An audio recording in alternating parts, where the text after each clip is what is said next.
Okay, we're gonna try that again. My camera froze. No. So, I don't expect anybody to be here, and this will probably not go on to YouTube's. um,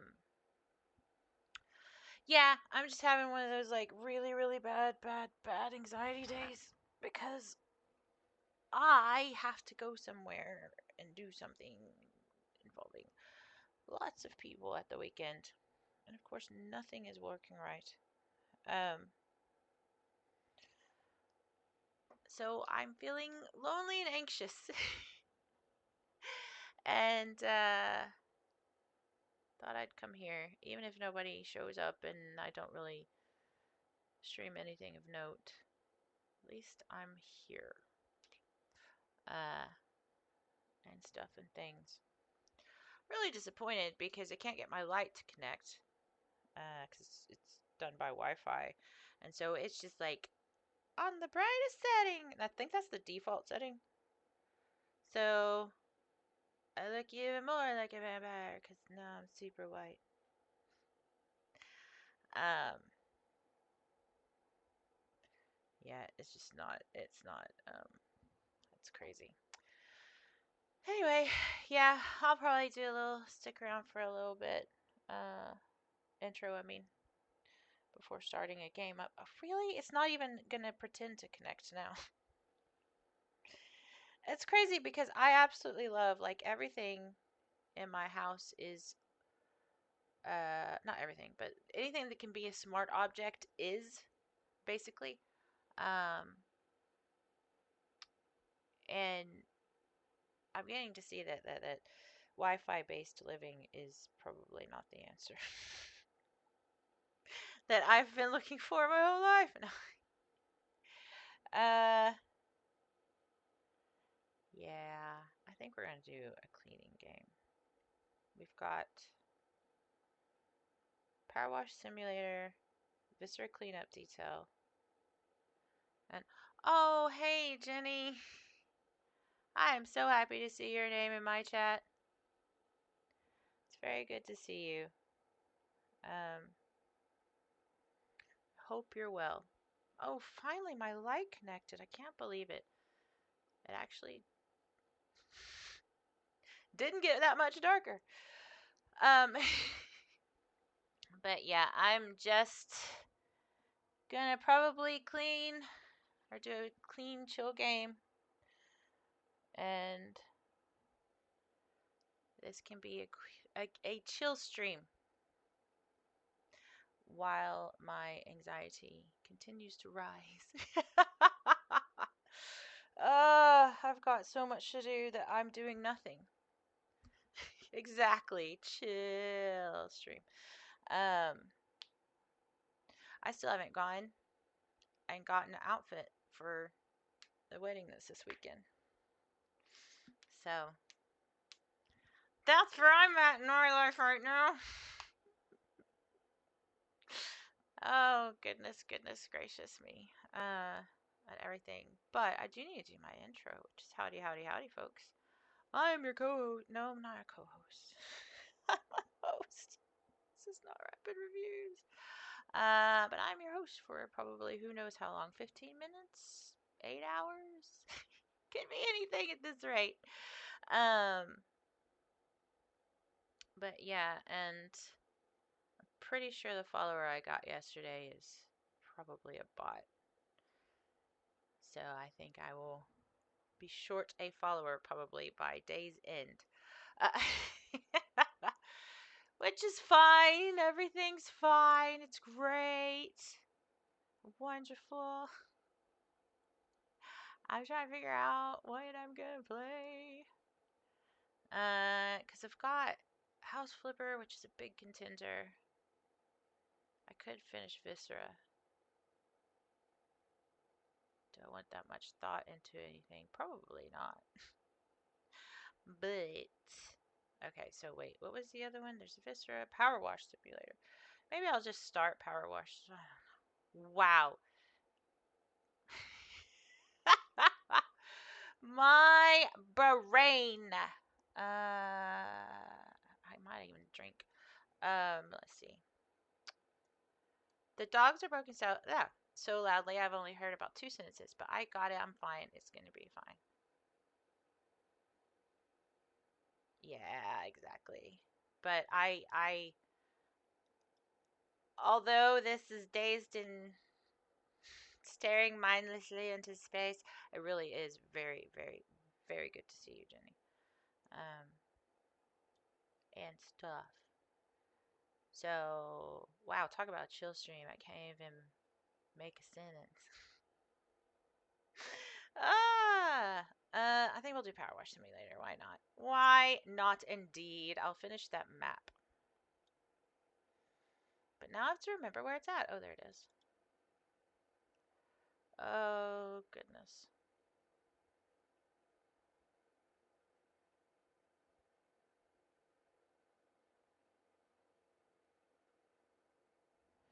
Let's see. I'm going to make sure we're actually capturing it. No, it's not capturing. Oh, that's great. That's really what I want. There it is. Oh, goodness. Okay. Mindless cleaning of Halloween stuff while I try not to freak out about. Oh, I lost quite a few. Oh, anyway, try not to freak out that I have to hop on a plane. Oh my gosh, it's 48 hours, isn't it? Until I hop on a plane. It is. Ah, yeah. So, yes, anyone who stops by, this is an anxiety stream because I'm feeling mass anxiety because I have to go away for the weekend. It's an exciting, great event. It's absolutely wonderful. But I'm not currently in a place to be doing those sorts of things. But that's what makes life fun and interesting. Always fun, always interesting. Let me pull chat up. Oh, God. Okay, I do believe that that is chat now up and running. If it doesn't totally mess up, I cannot even form a sentence.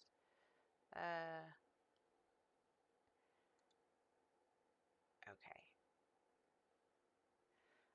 Obviously, excellent, Jenny. Obviously, Nana, if you can let me know about sound or anything, and also it's good to see you, Nana. Sorry if I didn't say hello. I am absolutely in a full-blown like anxiety thing. An anxiety thing. That's what I'm calling it. Can I load? Where's. No, I want the one I was working on. Okay. Hopefully it didn't start me over. Start me up. Oh, it didn't. Okay. Dance and sound is fine. Again, the rules are this is the chill stream, chat stream. You can talk about anything you want at all.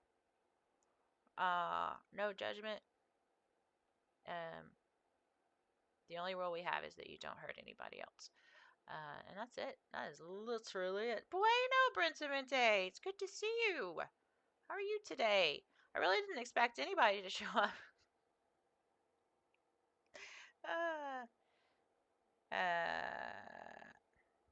Nana says, I have nothing today, sadly, because I've been working today. Aw.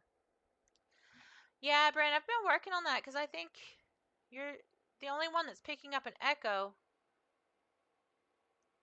And I don't know what that is. I'm wondering if it has anything to do with my heaters. What I wonder. What I wonder. But again, chat, feel free to talk about anything you want to. The floor is yours, as they say. And I'm going to finish cleaning this house, which I started on Saturday. This is the free DLC. I'm not going to say nothing. All I'm saying is, look at that. That's funny. That's funny. That's funny. Brent says, I can't stay too long. There's a Medicare changes lunch and learn at the community center in a little more than an hour. Right. That's very cool, Brent. That's very cool. And I appreciate any amount of time that you wish to spend in here. Haha. Jenny says, "Dude, that's a pretty house, and I can hear you now." That might be more a curse than a blessing. No, I'm kidding. Kidding. I am the type of anxiety right now where you're like sick to your stomach. Does that make sense? Probably not. I probably said this before, but the Greeks believed that all of your emotions came from your stomach because your belly. Anytime you feel a major emotion, whether it's anxiety or happiness or whatever, you feel it in your belly. So that's what they always thought. And then Jenny says, "Oh no, kind of yeah. This is one thing that I absolutely love about chat. Um, that you guys 9 times out of 10 know exactly what I'm feeling. But I think anxiety is universal. I think everyone feels anxious at times. But I have to navigate buses. I have to navigate trains. I have to navigate an airport when I get lost in a paper bag. But I will say this. It is for Pete. It's one of his things. And he's been so good. He wrote down all of the bus and train times for me that I will be taking and the order that they are in. He wrote it down and took a picture and sent it to me, which was really, really sweet. Um,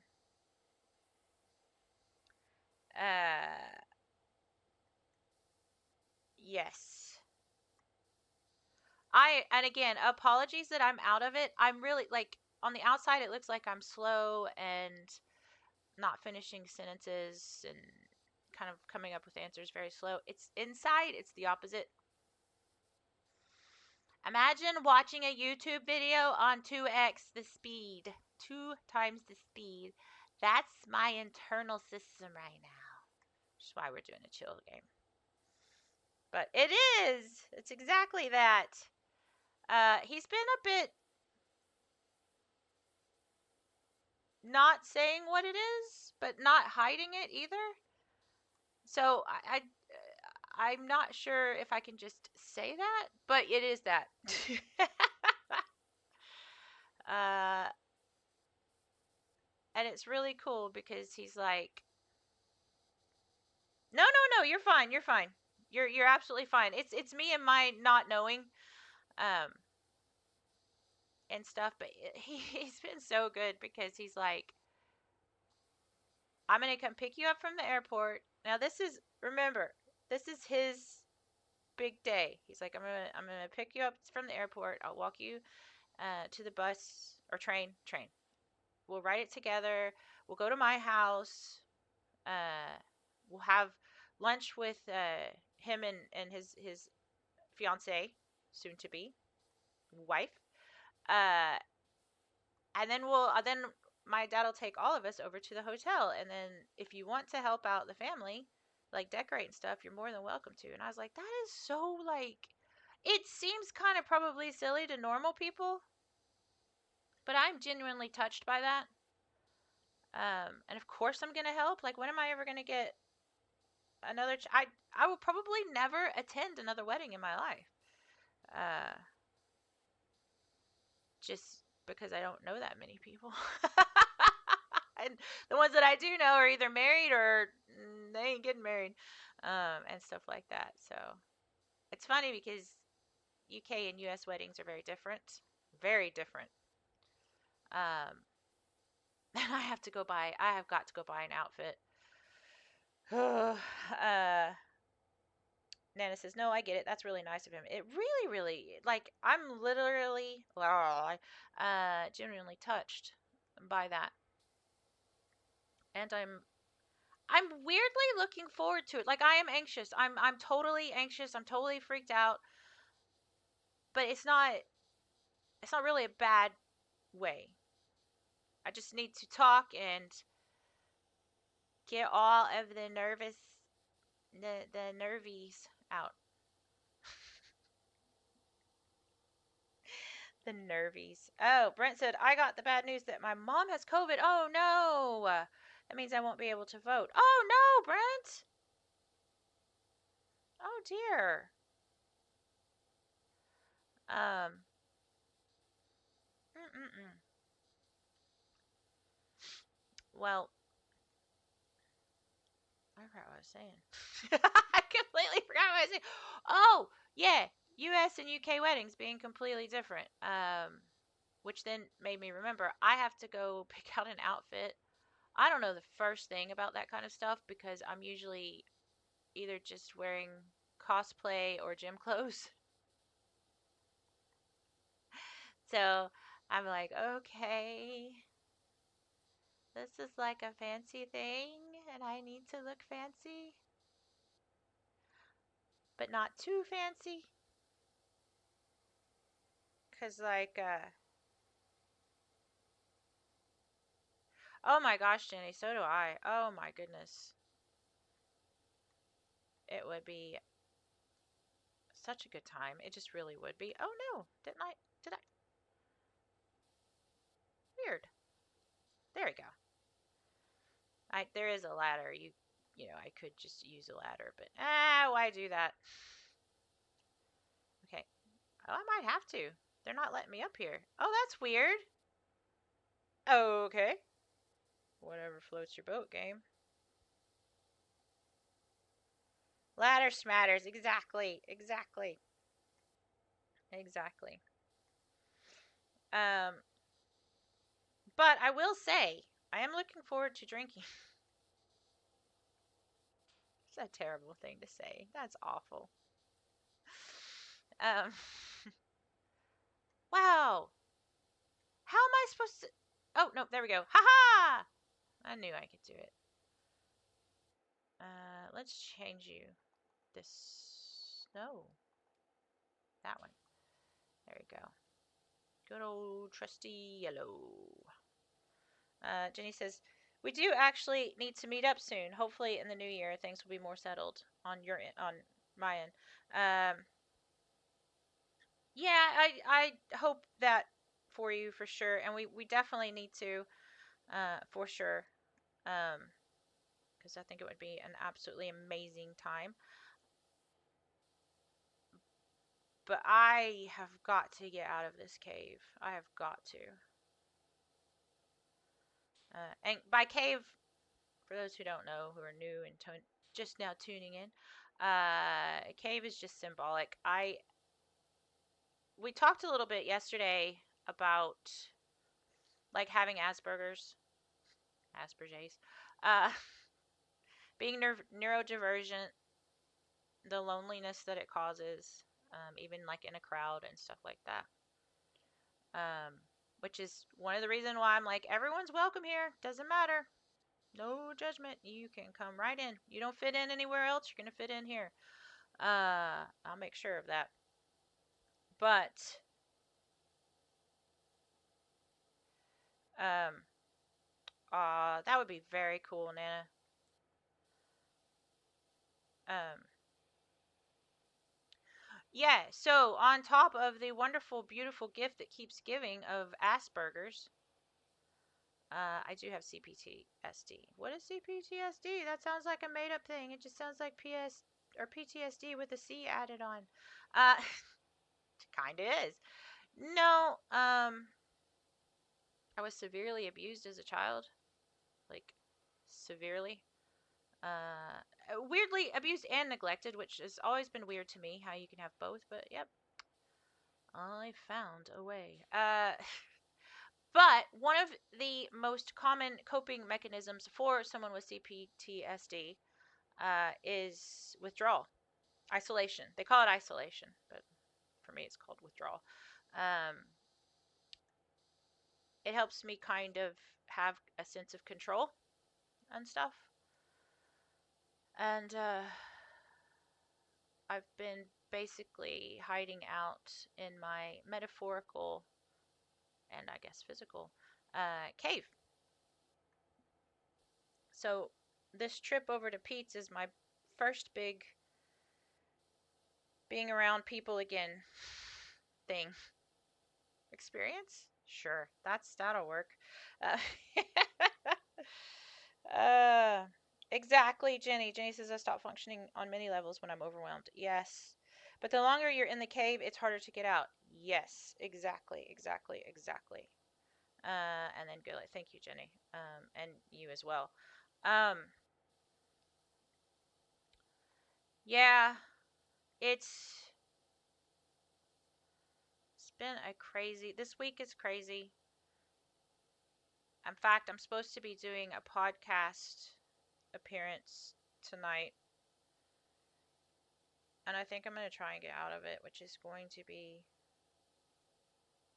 it's going to make the person severely disappointed. One person I don't want to be disappointed. But you got to do what you got to do, I suppose. And it says, I mean,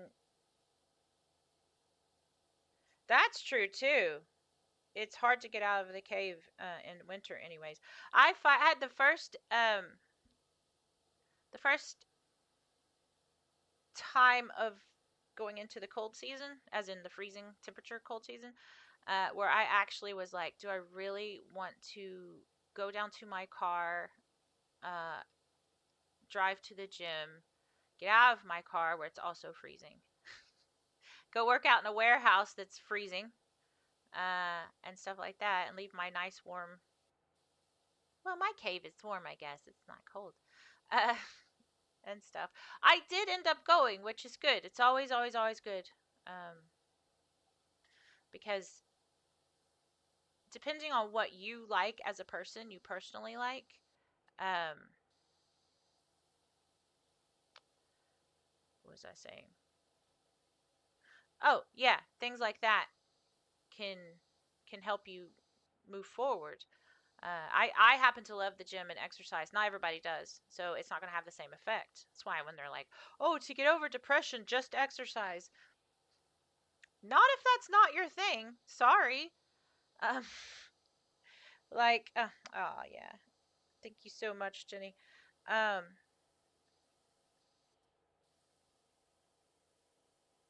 right, yeah, because like if you hate running, and I absolutely hate running, like I despise running. All the sports I've ever been in, I like my whole since I was 20, I have always been a part of a gym or a sports team. I've hated running the whole time. So if I was like in the midst of a really, really deep, dark depression, and I'm talking about like, true hardcore, not that, you know what I mean. Uh, they would tell you, "Oh, go out and run." And I would be like, "No, that's going to literally make my depression worse." Uh, so I don't actually personally, I don't support the if you're depressed, just go work out. I was about to read Nightbot out. But tis what it is. And that's all that I am. I'm Popeye the Sailor Man. Woo!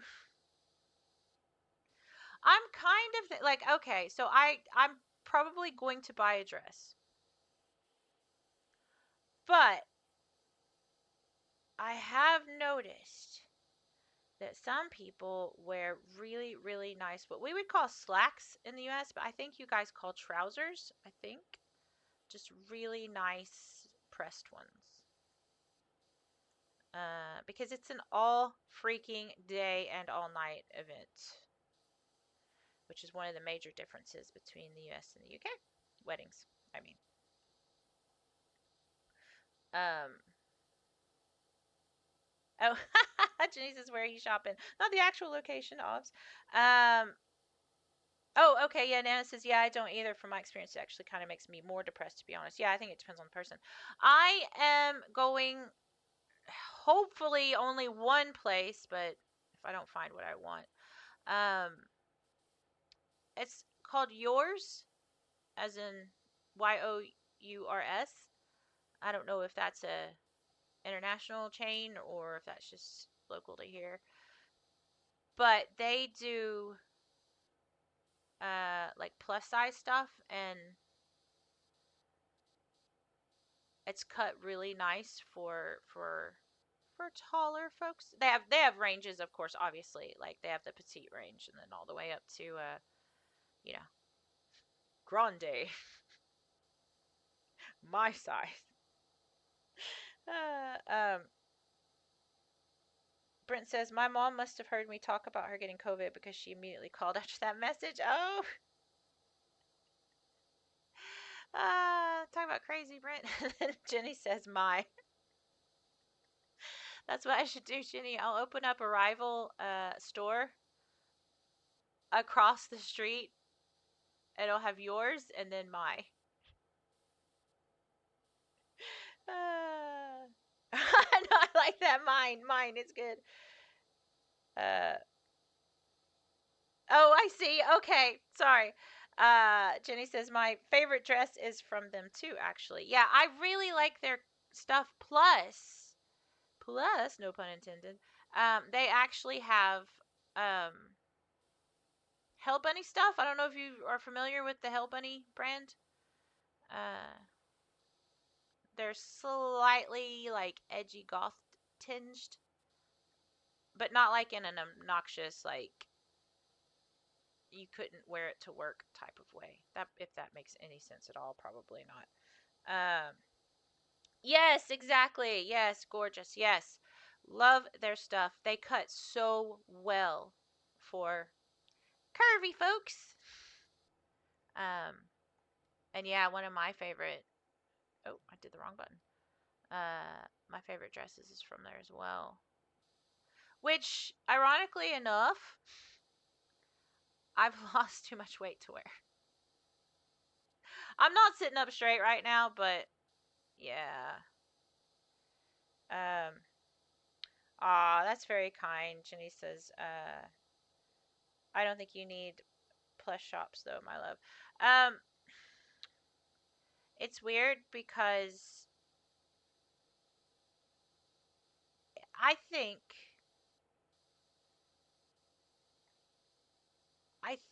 I don't know. I was gonna say I think my height plays into it, but um, I don't remember what I was gonna say. I'm so glad you guys understand. I am just brain dead. But I did at least yes, literally that, Jenny. Brain is not braining at all. Um oh yes, and then of course Hell Bunny being a bit vintagey. I just love that like I forget what they're called. I think they're called A-line dresses, I think, but they're that 50s style, you know, because I am one basic biatch. But I do. I like it a lot. Oh, look at me cleaning this house. Cleaning a house. Go do that. Yeah, do that.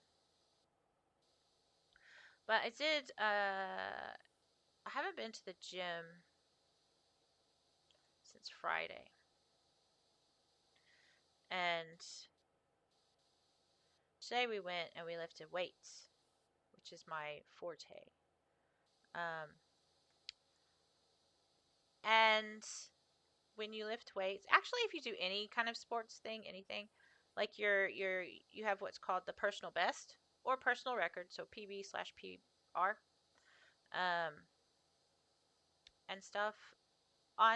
We did bench presses today, and I beat my PB, which is very double extra cool because usually when you lose weight, especially a significant amount, you lose your muscle mass as well.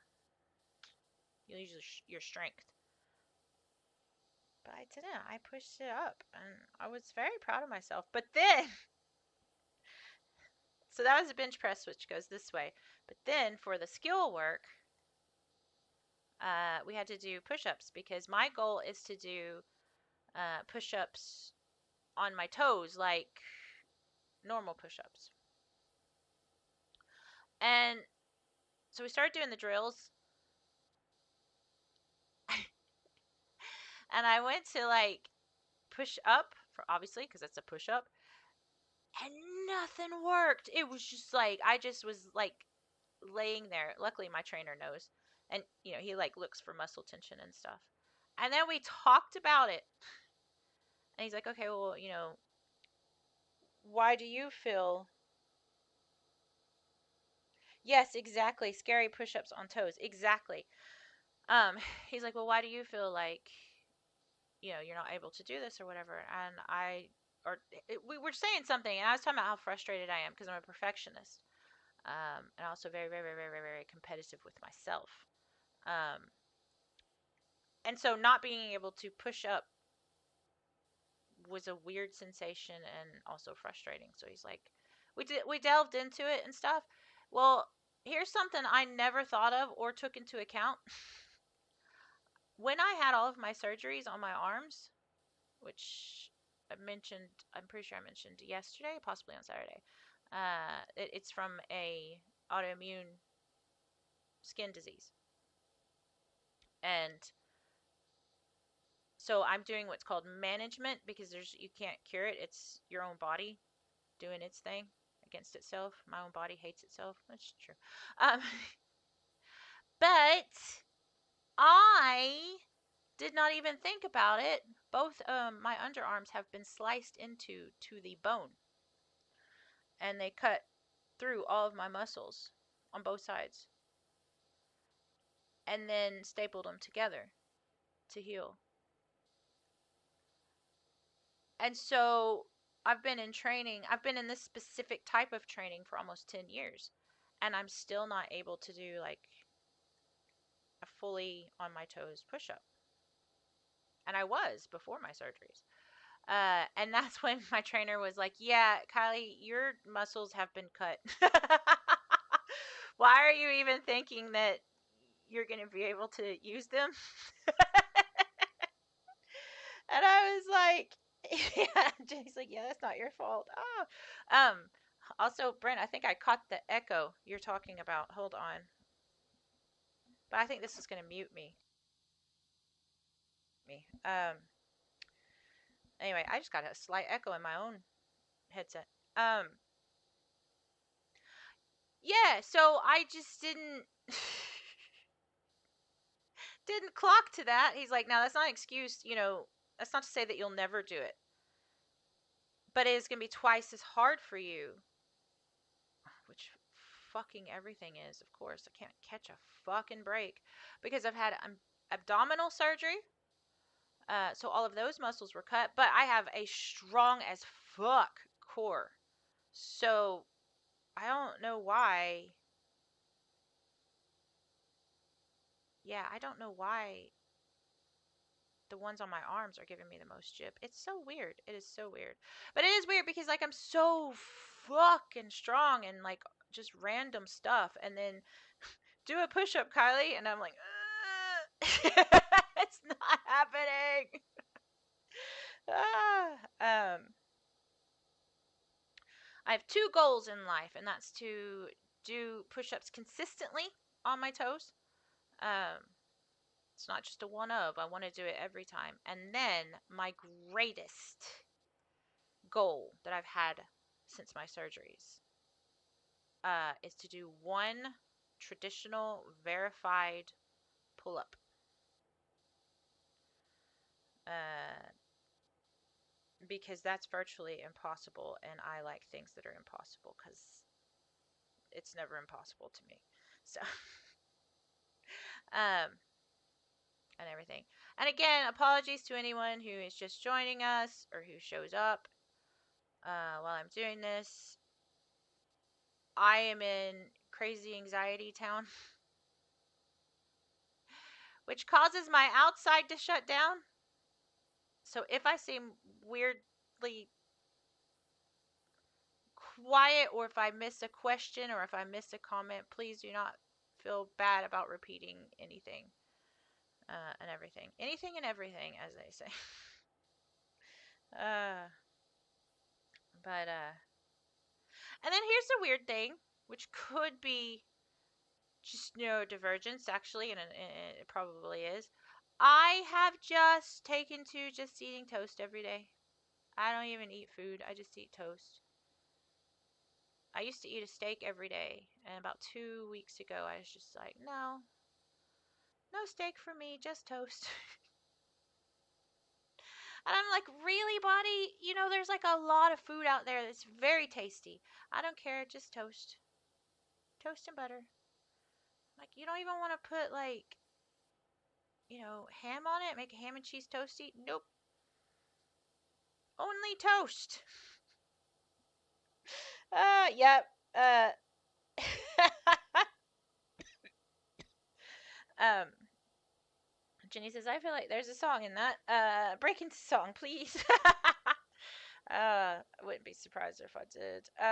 And then Nana says, oh no, I also do that, lol. So it's probably is neurodivergence. I strongly suspect it is because I've heard that before. But I am in 100% shutdown. Like, okay, so, and this is more just for people who come across the VOD or whatever, and are curious about stuff, because I'm pretty sure everyone in chat is absolutely can absolutely relate. I don't have meltdowns. Like, I've had maybe 2 meltdowns, like true. And when I'm talking about meltdowns, for people who don't know, like Asperger's, even ADHD, like basically any neurodivergent uh, disorder, for lack of a better term, you can be overwhelmed with feeling, and you can have a meltdown, which is you just leave your body and maybe scream and shout, maybe, like hit your head on the wall, maybe even punch walls and stuff. And no, that's not people who are angry. We're not talking about that. That's a completely different thing. Yeah, exactly. Let's see. Jenny says my youngest will only eat one type of food for a few weeks at a time. Yes, that that I read is absolutely. Also depression. Yes. So logical thoughts only got exactly. Oh, and I just watched a video on that. Hold that thought, because I'll probably lose it, or I'll just look in chat and see it. But instead of meltdowns, because I'm just not, I don't know why. Like, who knows? It's just a luck of the draw. But anyway, I have shutdowns. I can go catatonic at times. And that's the name for it. It's catatonic.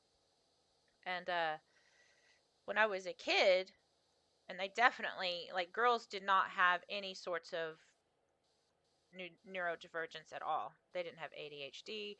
They didn't have autism or anything when I was a kid. Well, now, I'm being tongue in cheek when I say that. I mean, they didn't diagnose girls with that, because obviously we do have that. And so when I was younger, I would shut down and I would be rocking, which is stimming, and staring straight ahead, unblinking, and I would do that for like a very long time. And it freaked my mom out. And she made me feel terrible for doing it. Absolutely terrible. Well, obviously, I'm an adult now and I know much more. That is, it's a definite sign of CPTSD, but it's a coping mechanism, especially for people on any form of spectrum whatsoever. To just go, and I go catatonic. That's why right now I'm struggling to string thoughts together, um, and make full sentences, which again uh, is not reflective of what's actually going inside internally. So if you know anyone that's like that, it's probably in that same vein. Um, and I think that's why a lot of us use video games and binge watching comfort shows to cope, because that's basically catatonia in as well. You know, I think now that's my theory. That is not me quoting anybody. Speaking of quotes, depression. So logical thoughts only. Yeah. So I watched a video on that. Very, very, very cool mental health specialist guy on YouTube called, I think it's like Feel Good Gamer GG. It's something Gamer GG. Uh, but he doesn't talk about video games or anything. He is an actual licensed mental health professional. And he kind of makes this stuff easier to understand. And he was saying the problem is a lot of people think that depression, especially, is emotion based. But actually, as it turns out, depression are folks suffering from, like depression, not like they call it situational depression, which is like somebody, you know, like you have to say goodbye to someone at an airport and you're sad. Like that's called situational depression. And then there's obviously clinical depression, which is the one we all know and love. But it's actually, so it's not emotion based whatsoever. It is logic. The mind shuts down and just thinks logically. And actually, what he said that I found was very, very profound and has kind of stuck with me. A lot of people will use the thing like if someone is feeling very much like they want to, let's say, in themselves, in their life, um, and people go, oh well, you're not thinking rationally, you're not blah blah blah blah. Actually, they're thinking incredibly rationally, and they have logic that actually is as objective logic is sound. Um, not that not that thinking about that is like a good thing, a good logic. That's not it. But I just find that very, very interesting because yeah, you kind of like, as a society we associate depression with emotions, and it's not. It's the opposite, um, and stuff. And then if you're a logical thinker anyway, as in when you make decisions you use logic instead of emotions, and I'm saying naturally because you can train yourself to do either, but I'm talking about come by it naturally. If you're a logic thinker, it's more difficult for you to come out of a depressive episode than if you were a feelings based person. According to stuff I watch, do not take my word for it. I'm going to do the dadgum disclaimer, which is none of this is advice. This is just chatting. If you need advice, you have to go see a medical practitioner. So there's my disclaimer. Jenny says, "Ooh, interesting. Numb. Yes, you become kind of numb to emotion. Exactly. That you just put into words exactly what I was trying to say. Um, that's why some people, myself included, say that when they're in an episode, and I'm talking about a depressive episode, they feel empty. Um, just absolutely empty or numb or something like that. Which comes back to what I was saying, which is, so for a person like me, and there weirdly are a lot of people like me, which is just strange. Yeah, I get overwhelmed by, well, particularly feelings. So I just shut down. I just absolutely shut down, go catatonic for a bit and stuff. Luckily, I'm not doing that right now. I'm probably, I mean, I can't predict my own episodes because that's weird. Episodes as in things that happen. I would not be surprised if I have a catatonic episode this week, put it that way. My mom used to ask me because like, my mom was probably my main abuser, and she always wanted to understand why I was weird. And so when I would do that, she was like, "What happens to you?" Basically, like, when you go away, where do you go away to? But she wasn't saying it like that. And I'm like, yeah, see, Brent says, I'm very logical, and my depression episodes last weeks, so it makes sense to me. Yeah, exactly, exactly. Um, I actually don't, quote, go anywhere. It feels very similar because I've tried to remain self aware for as long as I can during these episodes, just because it's the natural scientist in me, just wants to know. Curiosity. Uh, and I don't go anywhere. My mind does really shut off, but I feel, not physically feel, obviously, but I feel like if, like when you're climbing into a really warm bath, it's not too warm, it's like perfect. Uh, that's what it feels like. It's kind of glowy almost too. So it's glowy and warm. Oh no, I fell off the castle. It's probably a good excuse to go get the ladder. So I feel, how do I turn this off? Oh, that's it. I do. I just feel like just glowy and warm. That sounds so silly, but yeah. Uh, that's a interesting. Jenny brings up a very, very interesting thing. She says, is that do you think that's linked to your seeing color with words thing, which is called synesthesia? Um, it's entirely possible because sometimes this is kind of, it's weird. Sometimes I will go zone out, go catatonic with like music, and used to it was Modest Mouse, which is just like an older. It used to be an indie band. I don't even know if they exist anymore. Um, but I'm pretty sure the guy is autistic that wrote for them. I'm pretty sure Alt J is too.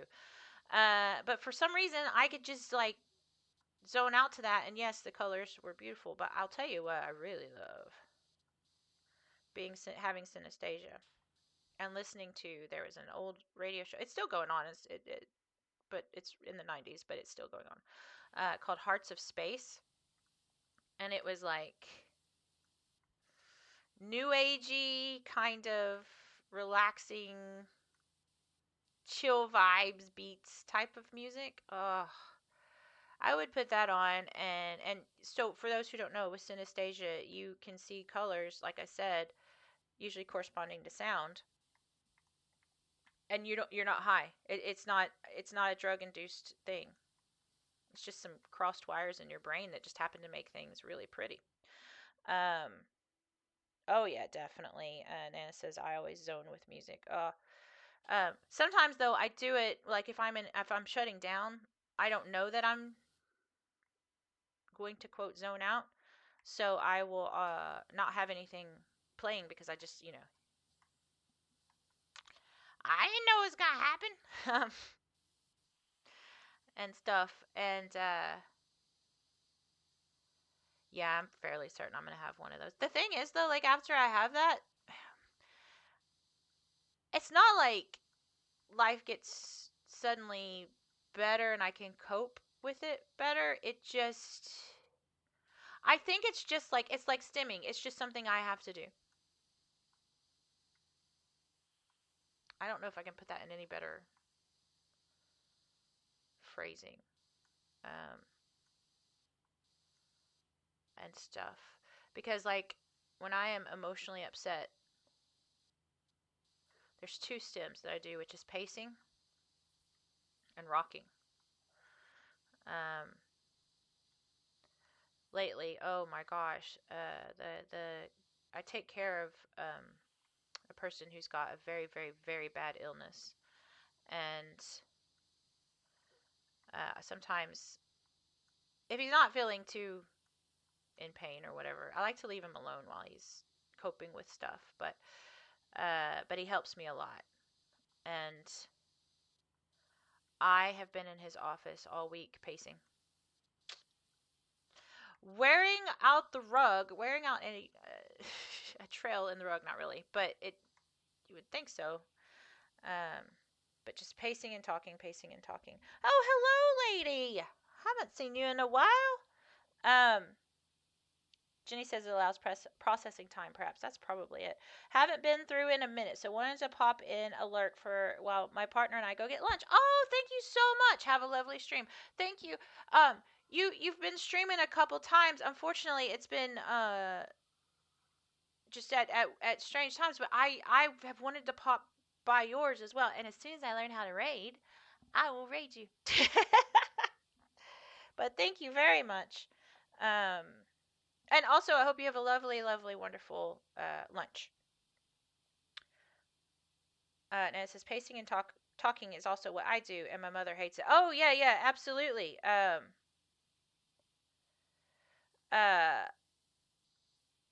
like I said, my mom was she had her own problems. She had a lot of mental health issues. And one thing that she just couldn't accept in me was that I was weird and I was different. She swore up and down I was putting on an act and I was pretending to do things for attention. Okay, so in one breath, she would say, oh, stop doing that. You're just doing it for attention. And in the next breath, she's like, oh, you need to stop being so shy. Thanks, mixed messages, which I was never shy. I was just overwhelmed, which is different and stuff. But Brent says, gotta go, get ready for lunch, and team, have a good stream. Thank you so much, Brent, and you go and enjoy yourself and have a great time too. I might be streaming again tonight, but I'm not sure. I don't know. But thank you very much for stopping by. It was very, very good to see you and stuff. My nose.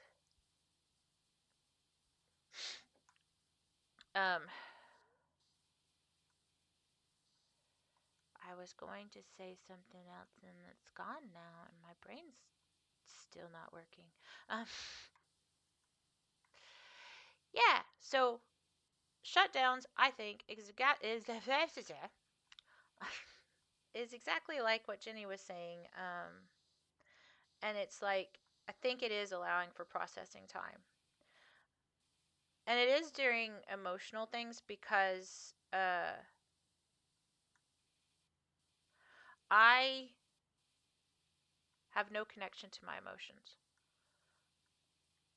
And so sometimes, unbelievable, like it's taken me this long with a lot of work and a lot of professional like help and stuff.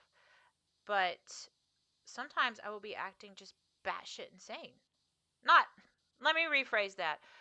For me, which means like the pacing, uh, or I'll go into my friend's office and just be like talking a mile a minute or something like that. Or, no, I know what happened.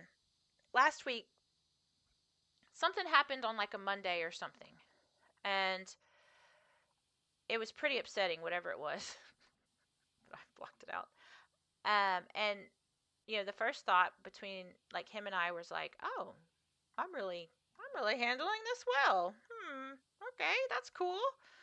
And then 3 days later, I was like, I can't stop crying. I can't stop crying. What is wrong with me? And he's like, I don't know. Let's walk, because we always walk backwards.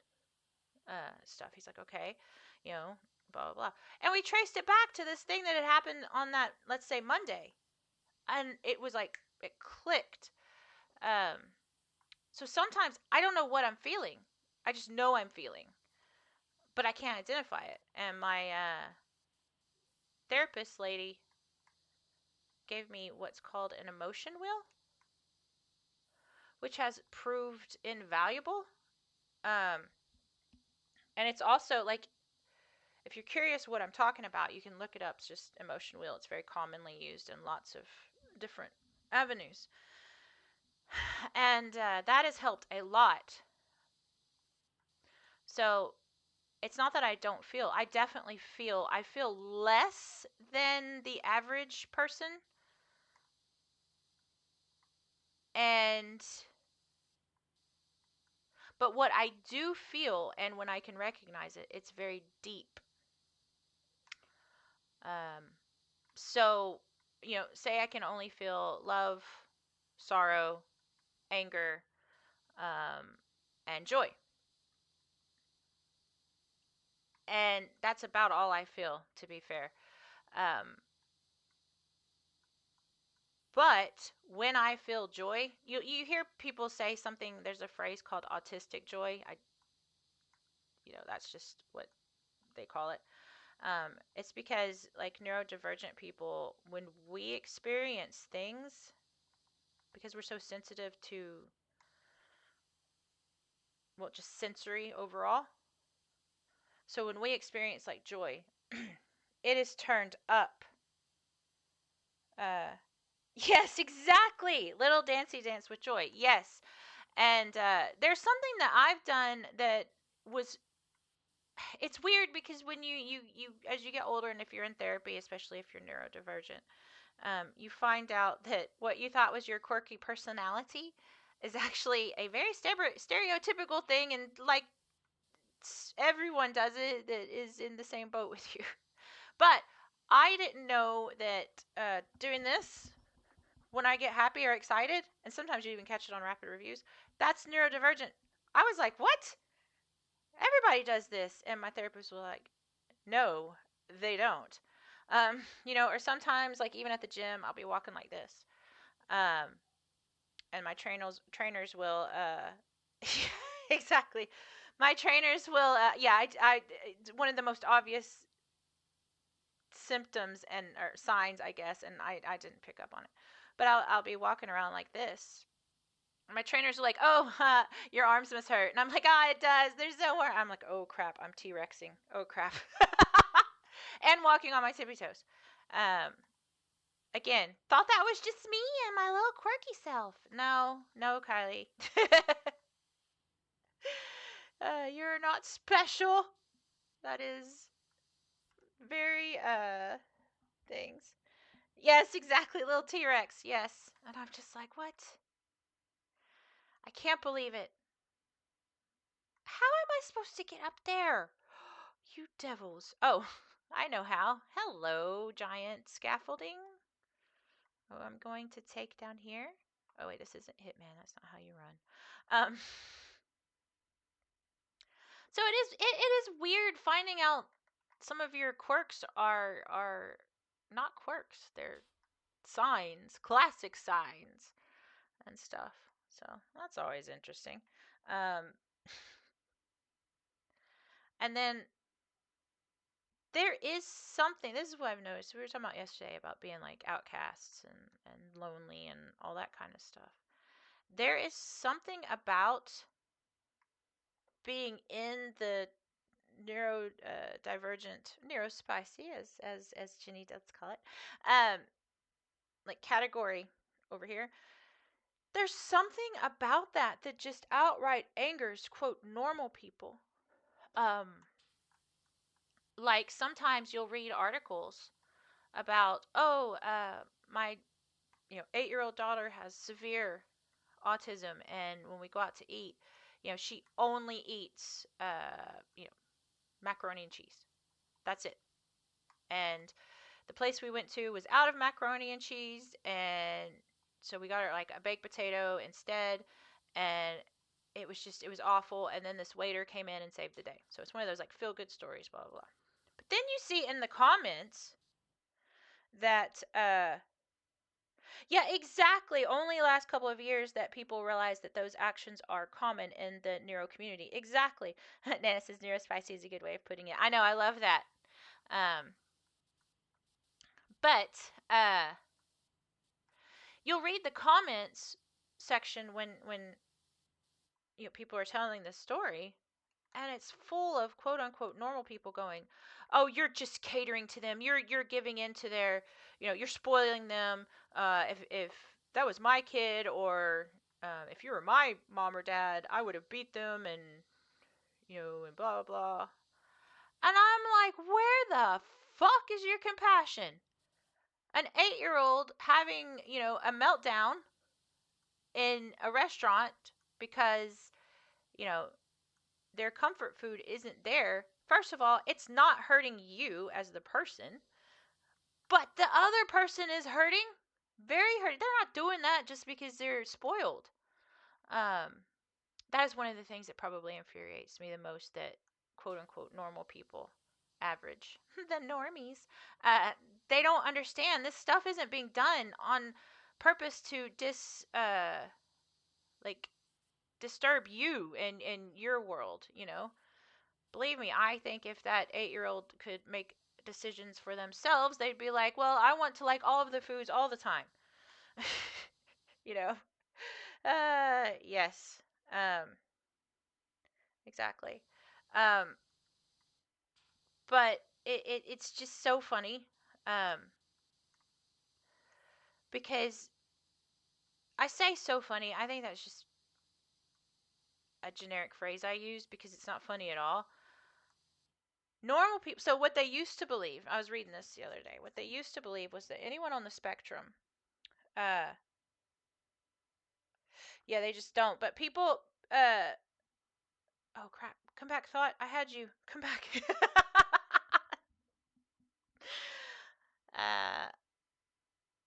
uh, yes, it's called the double empathy problem.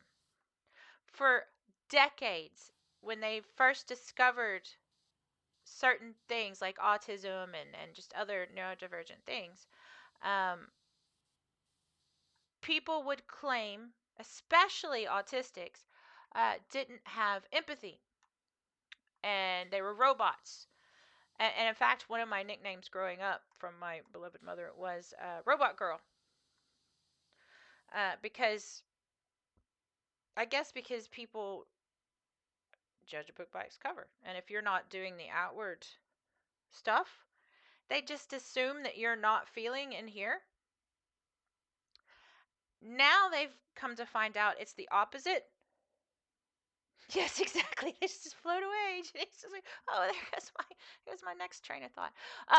But um, people on neurospicy people are actually the opposite. We feel so much of the other person, like we have strong empathy, hyper empathy, more mega empathy. Um, while average people, they, to me, just as an outside observer, as an alien on this world, they are the cruelest. They're so cruel to one another. They're mean, and they're like, they just don't have any compassion for anything that doesn't fit in their world. And that's just very strange to me, that people have believed for so long that autistics, especially, but a lot of people on the neurodivergence spectrums, don't have empathy.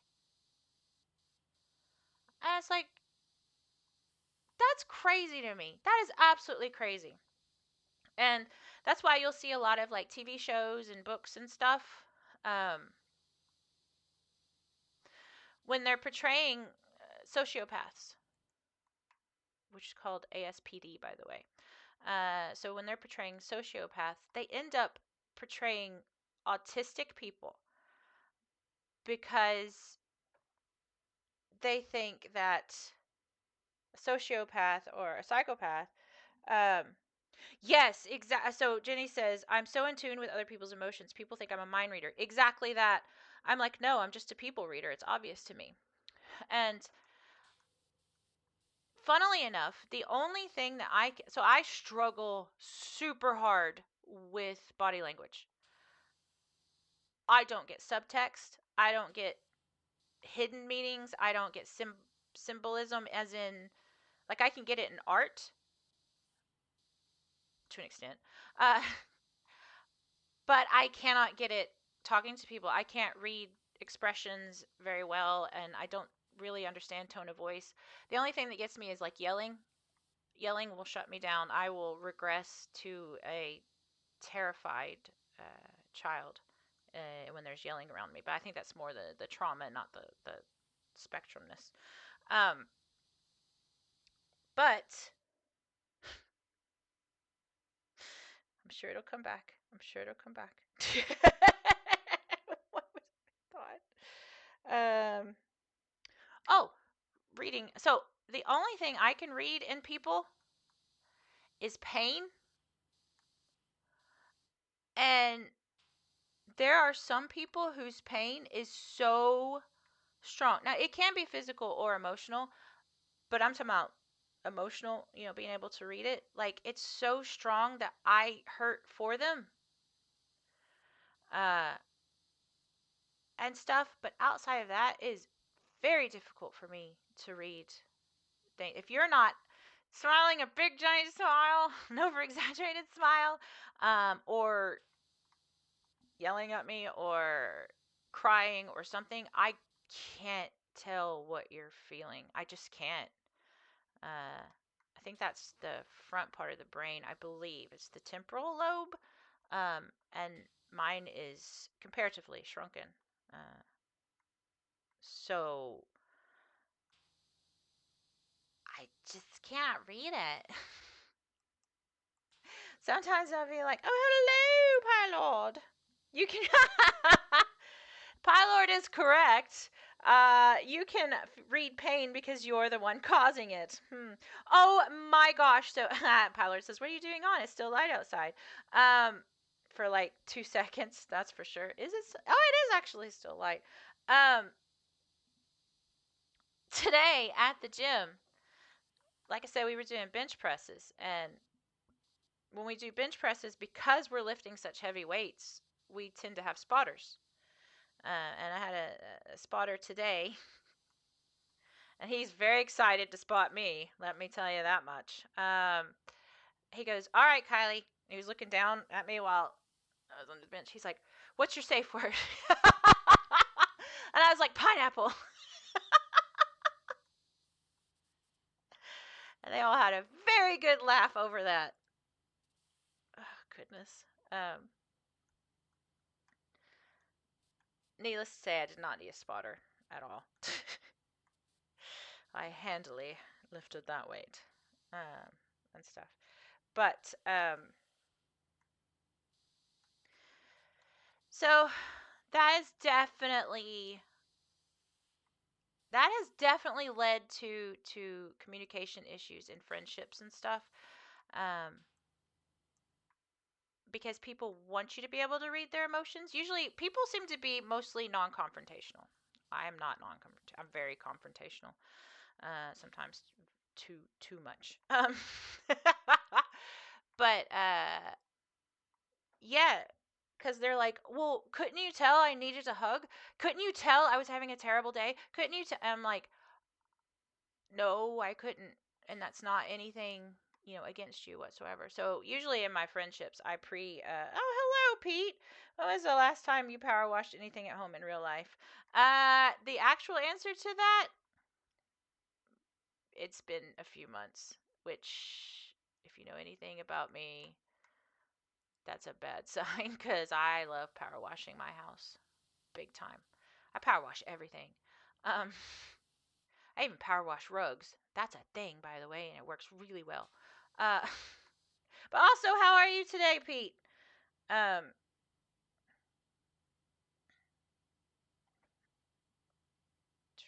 going back, make sure I'm not missing anything.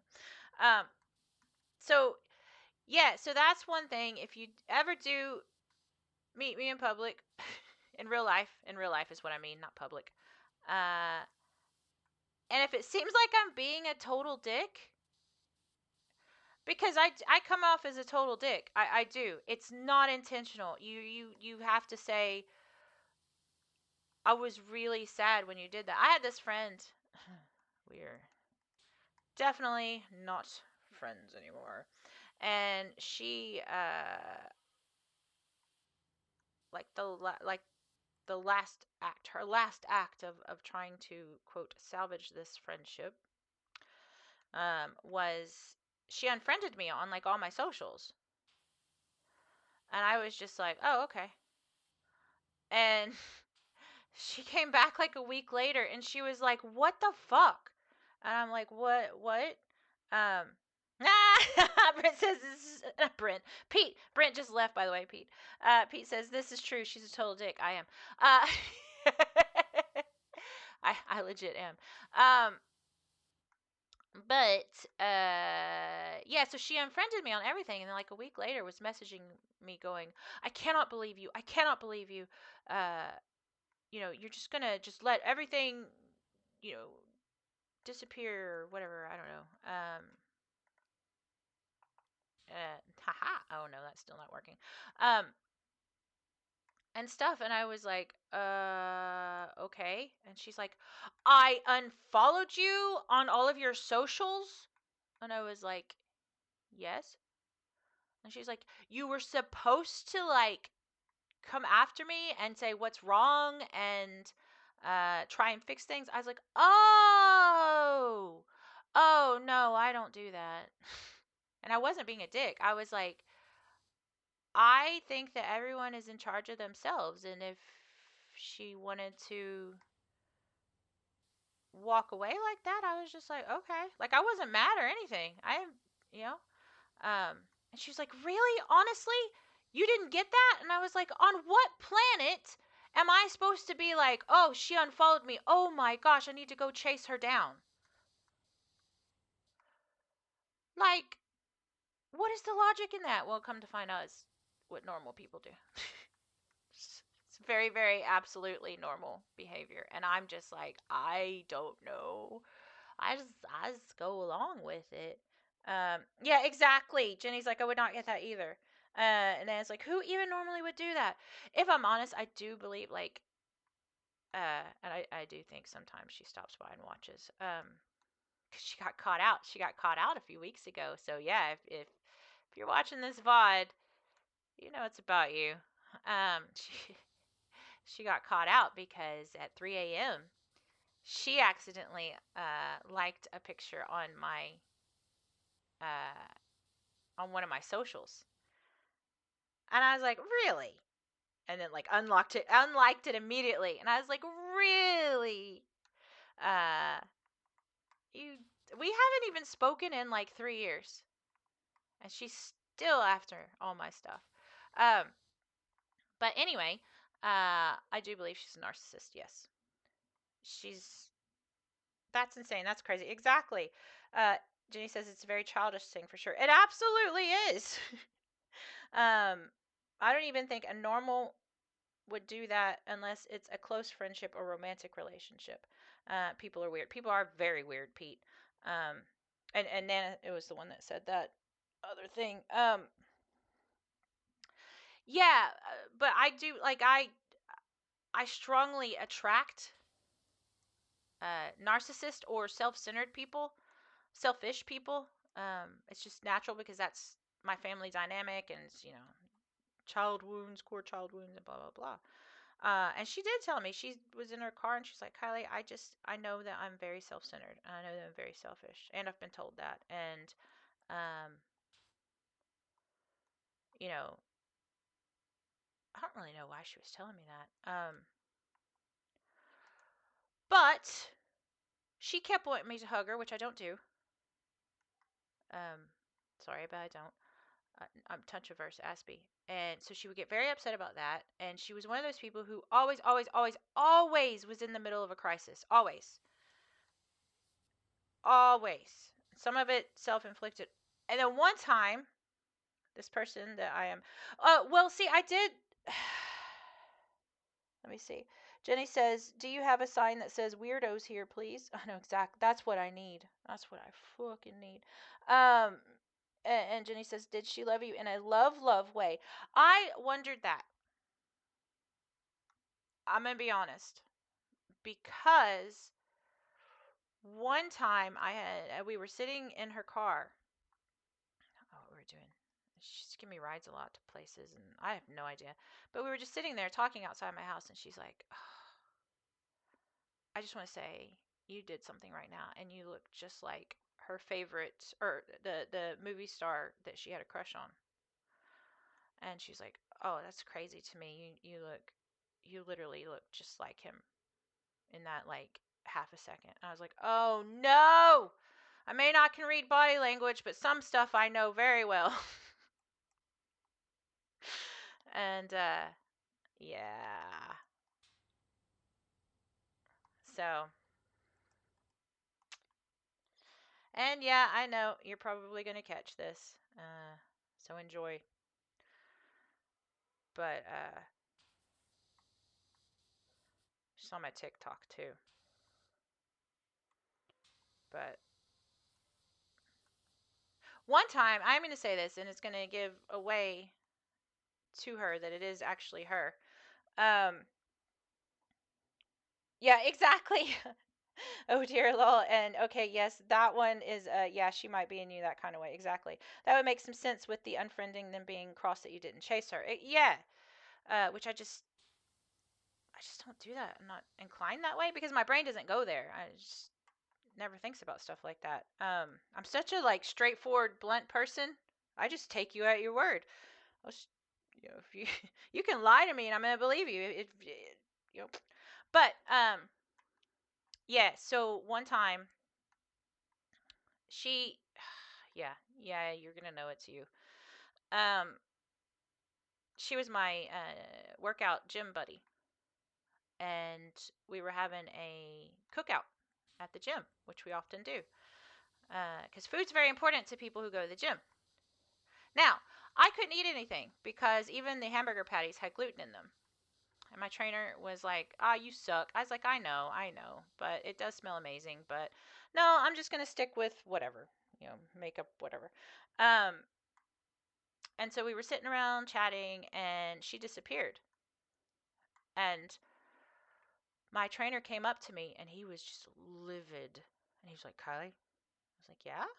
He's like, "Okay, your friend," which I thought was funny that he referred to her as that because she was also his client. But he was like, "Your friend just came through for her second hamburger, claiming she was getting it for you. I know that's not the truth because I know you're not eating these. If you do not go tell her that not only is she not getting a fucking other burger, I'm going to embarrass her so hard in front of everyone, and you know I will. Don't think I won't." And I was like, "Oh fuck yeah, I know he will." And I was like, I don't want her embarrassed, and all this kind of stuff. So I straight up had to go to her and say, "Look, he knows you're lying. I now know you're lying. Um, you should probably just put the plate down and not do that." And that, she did. She put it down and everything like that. But I was just like, I was so flabbergasted because I don't like lying does not come natural to me, and that's not because I'm a saint. So don't misunderstand that. I'm definitely not a saint. We know this. I'm a little devil, more than anything. But yeah, lying is not. It doesn't come easy to me, and I don't think about it. So the idea that someone would lie about something so obvious and just upfront, like provable, uh, blew my mind. Absolutely blew my mind. And then obviously she didn't have any remorse or guilt over it at all. I don't think I ever saw her feel guilt over anything and stuff. So, Pry Lord, like we could ever mistake you for a thing. One day, these are gonna be horns. I hit 50, I'm switching these to horns. 50 followers, not 50 in age. Which is closer than you think. Uh, oh no, I fell again. Oh no. Oh, sweet. I cleaned a window on the way down. That was amazing. Um, yeah, anyway, people are weird. Like Pete says, I don't understand. I don't understand anything about anybody, so I just keep to myself and do my own thing. And I think that's the way it should be. Uh, that's what really grinds my gears. um, well, Jenny, to that, I'm going to say, well, I like to play Halo. But I still cannot believe that my spotter was like, what's your safe word? Pineapple. Ah. I should have done it. I should have been like, pineapple, pineapple. But it was, I mean, it was heavy. Don't get me wrong. It's freaking bench press, but it wasn't like impossible. I knew you would say that. Yes. I love me some Halo. I ain't gonna lie about that. But I'm being dead honest. Like, people think I'm being silly. But Cortana and Master Chief's love relationship, because that's what I call it, it's very like neurodivergent. Like, clearly they are two autistics. I know she's an AI and he's a robot man. But especially if you read the book Fall of Reach, you get to kind of see what, like, she's in his head, so she knows his thoughts, and then of course a book will also give you her thoughts that we don't normally know. And I think that some of the most romantic scenes in gaming have come from Halo. Definitely the Halo 3 scene where he rescues her, which I was just like, I want someone to rescue me from Gravemind. But then, and all of this you can search on YouTube and just watch the cutscenes if you're so inclined. Even though I do not like anything that 343 have done, Halo 4, the scene where Cortana sacrifices herself and becomes, what's that word? Where you can feel people? Corporeal. She becomes corporeal. And they actually get to touch. Bearing in mind, see, this is me getting passionate about Halo. Bearing in mind, Master Chief has gloves on and is in a full suit of body armor. See, I do get symbolism in art. And then then Cortana's an AI, so she doesn't have tactile anything. She's a hologram. She's just a brain, which is what I like to think of myself. But so when she touches him and she sacrifices herself to spend this, 2 or 3 minutes with him, he still can't even touch her. Still can't hold her. Ah! I love Halo so much. Pilot says, trouble is, we wouldn't know you needed rescuing because you wouldn't send us a message. It's true.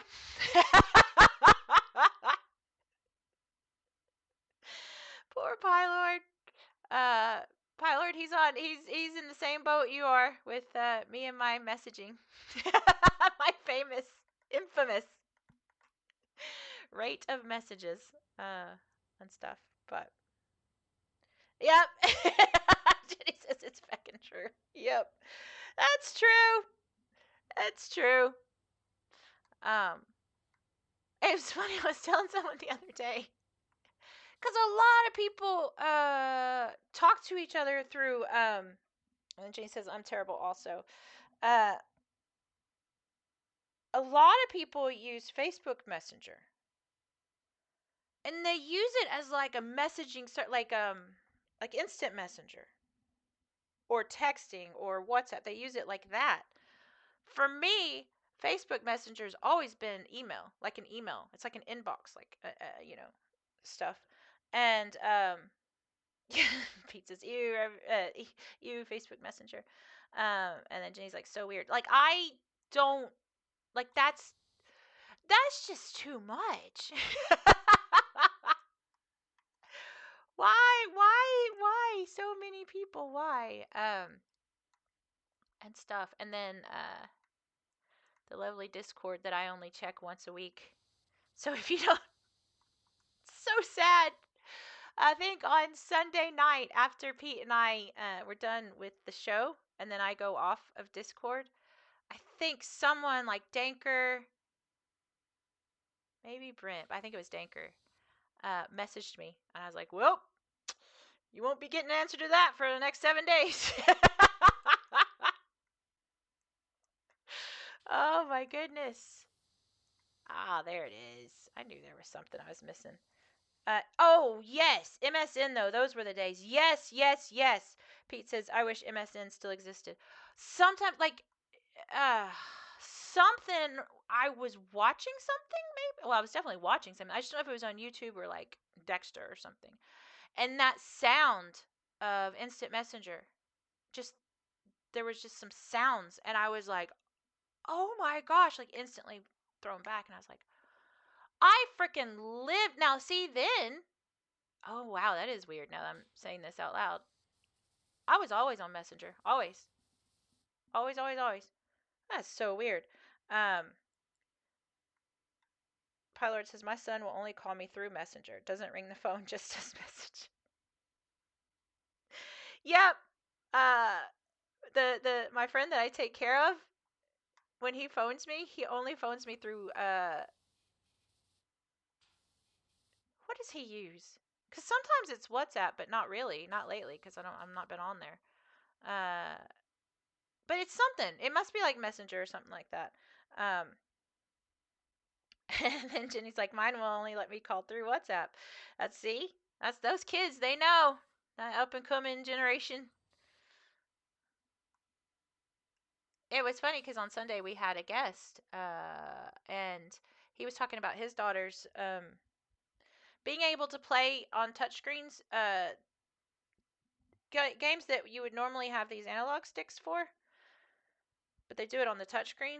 And like for me, I can't do that because it just, or I'll slip off to the side and it's lost. I just can't do it. And he was talking about how both of his daughters can just do it. Like they can play any game on touchscreen, whereas I'm kind of resigned myself to puzzles and stuff like that. He's like why do you? Pyler says, and I use text for text and messenger for pictures. Oh, can you believe it? Exactly. Ah.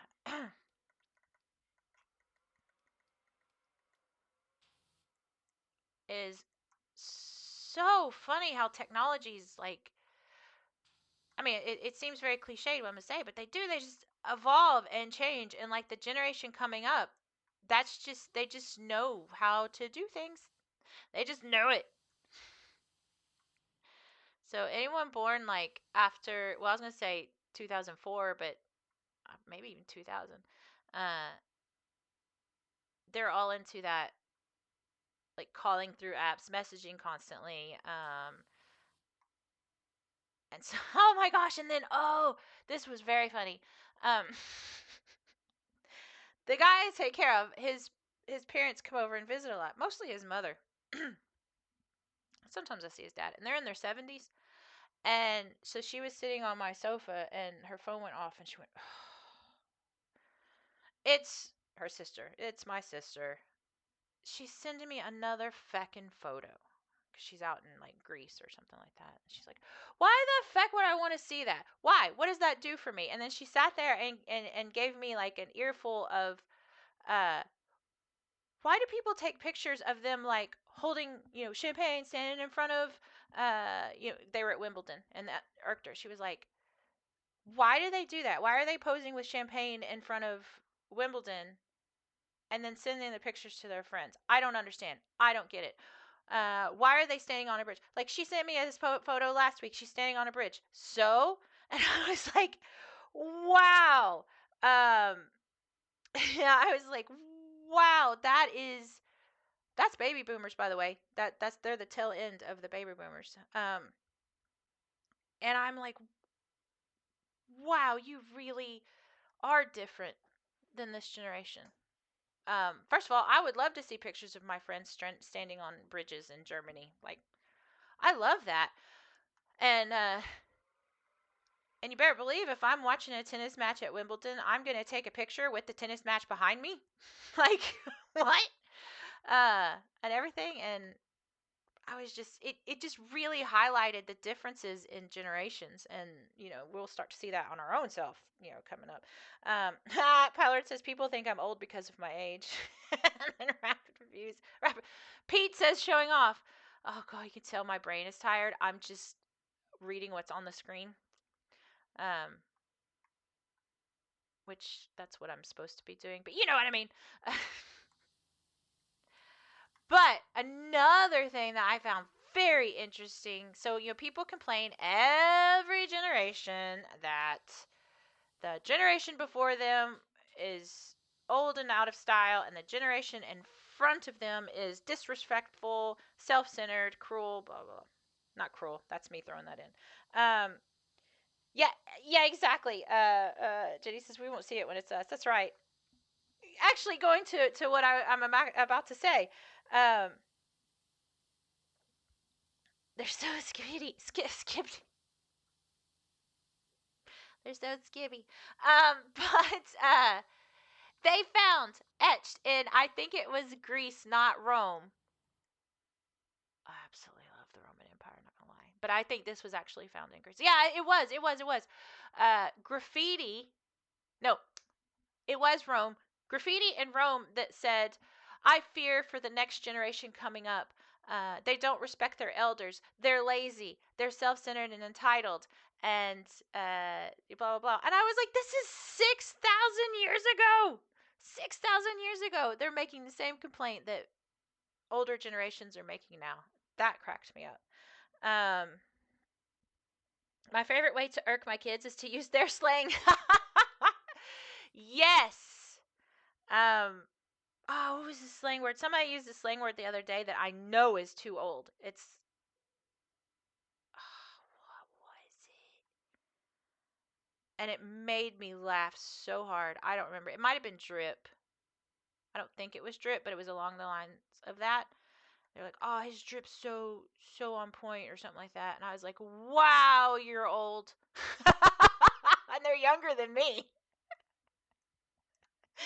And I was just like, I haven't heard it referred to as drip in like forever.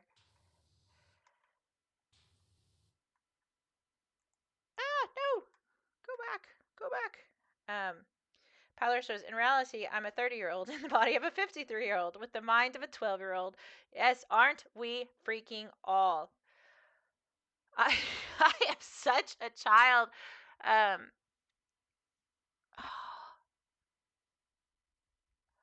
oh, come on. I'm trying to remember what it was. Oh, this is not a joke. This is real. In the gym, we have a lift, a move called a snatch. My trainer, who's actually a very, very good and dear, him and his wife are very dear friends of mine. He walked up to me, not an ounce of irony, and said, "All right, Kylie, your snatch looks good."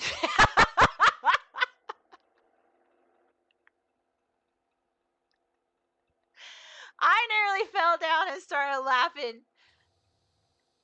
But also because I know my friend, I know he did that on purpose. And it's like, does it now? Does my snatch look good? Just like, yes. Tyler says, "Oh, that's awesome." Exactly, beautiful snatch, babe. And says, "I've never heard anyone use that word." Lol. Yep. Pete says, "Hearing someone call fashion drip was the day I knew I was fucking old." Yeah, and I think we both know who that was. And he was like 20. No, I shouldn't say. I should give him credit. He was 21. I like them young. I can't help it.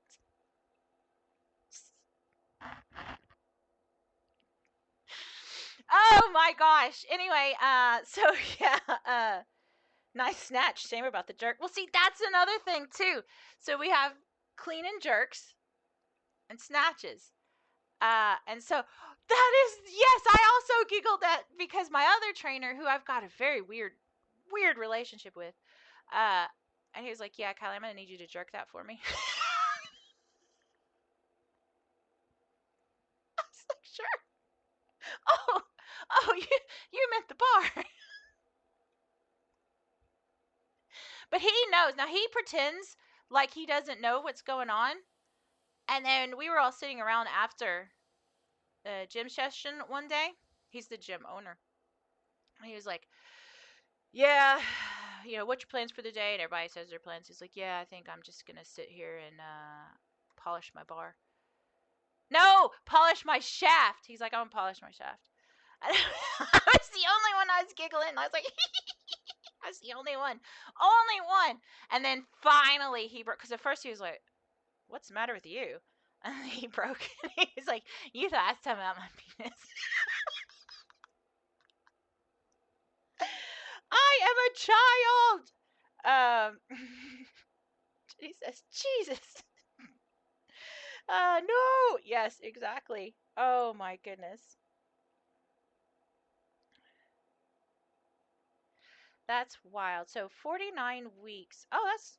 Wait, that means you just had a birthday. What, 3 weeks ago, Pylord?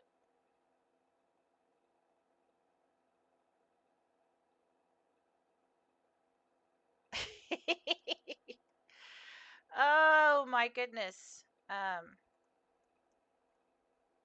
Not gonna lie, that is why I go to the gym so much. Is one day I'm gonna be old. I don't know when that day's gonna happen. I assume pretty soon and probably overnight. And I want to be able to move and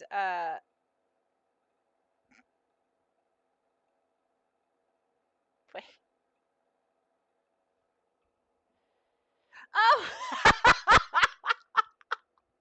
looked at that backwards.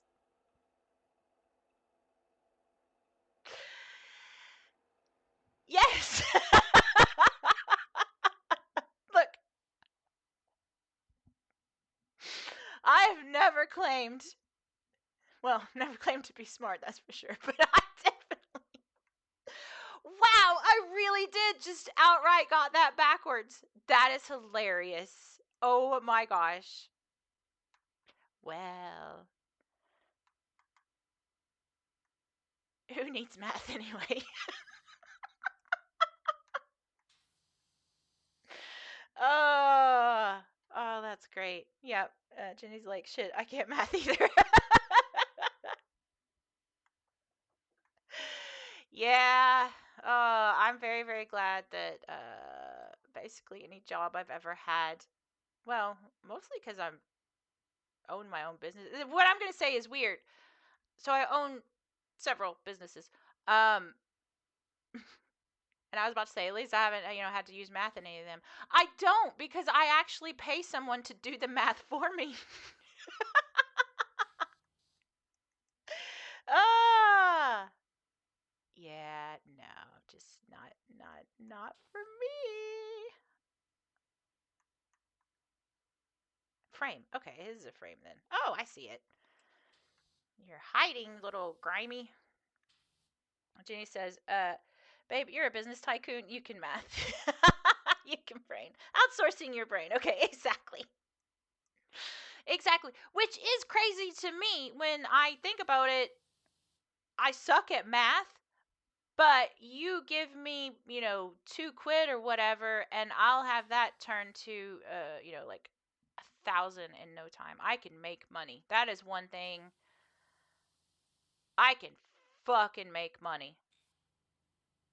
I definitely have, whatever part of the brain that is. I got that one, and then I didn't get anything else. Like, no. Sorry, we ran out of everything, but here you have the ability to make money. uh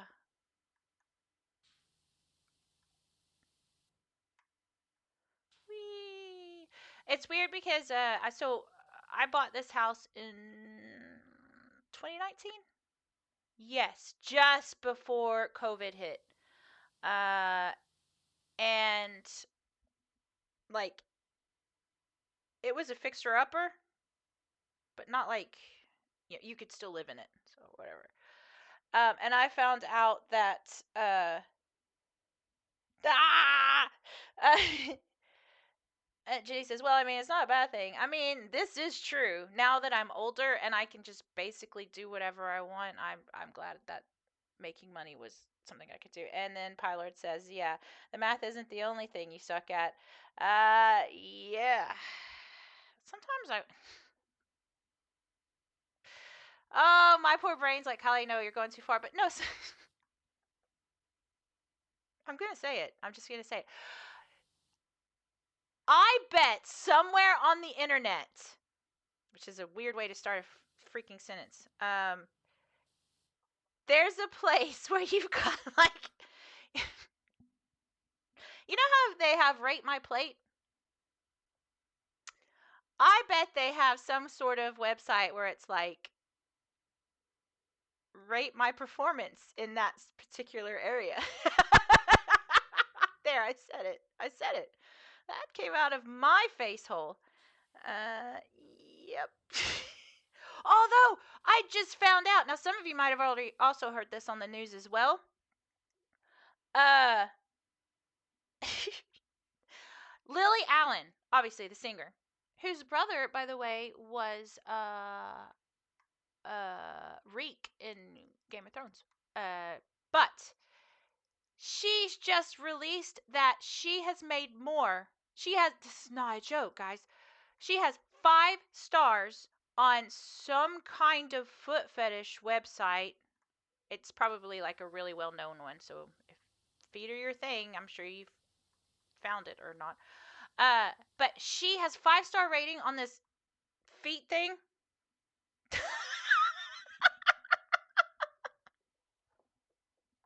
My lord, I can't read that out loud, but it's hilarious. Oh, is it really? It's her OnlyFans. Okay, but pictures of her feet. She's made more money doing that. I don't remember for how long. A couple years, I think, and has a 5-star rating. She's made more money doing that than she ever did in her singing career. Like what? Like what? I mean,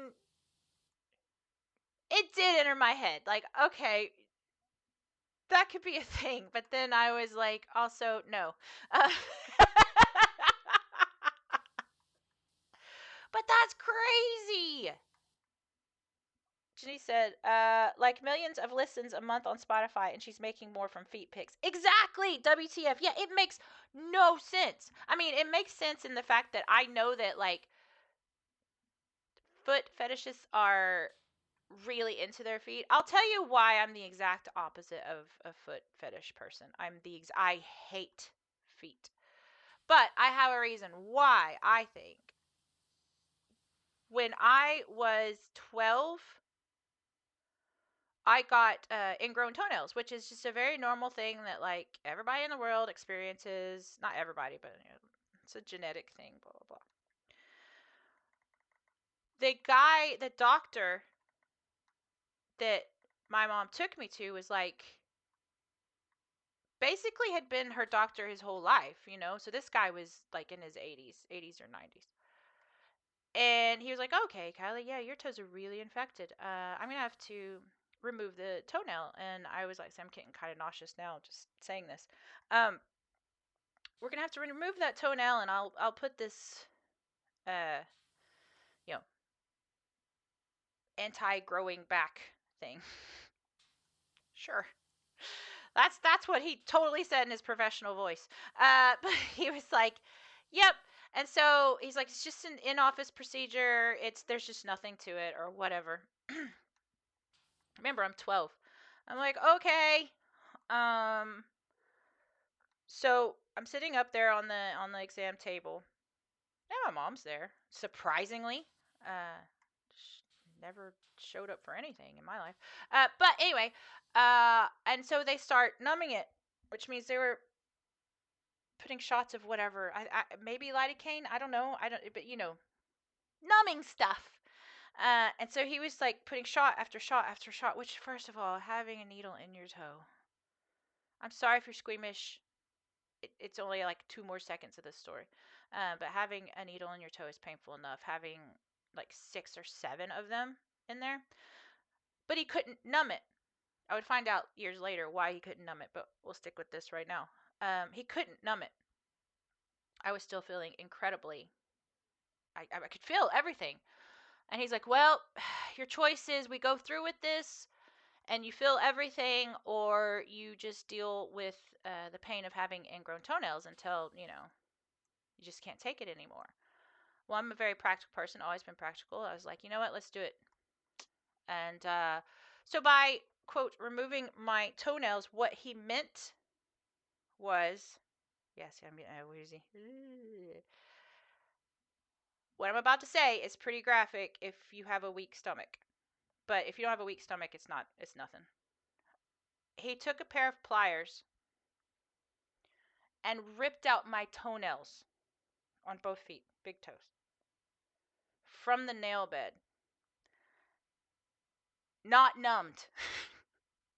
I could feel everything.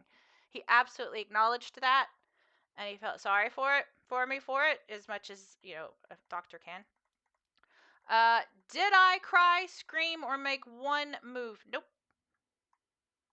I did turn white and nearly vomited and passed out. But I wanted to be like, I'm so strong, blah, blah, blah, blah. And so in my head, I was like, okay, pretend you're like 007, because I really loved James Bond when I was a kid. You're 007, and they're trying to torture you, and they're going to rip your toenails out. And would 007 cry? No. Would Batman cry? No. All right, you can do this. So I made it through. Point being, oh, also, they grew back completely.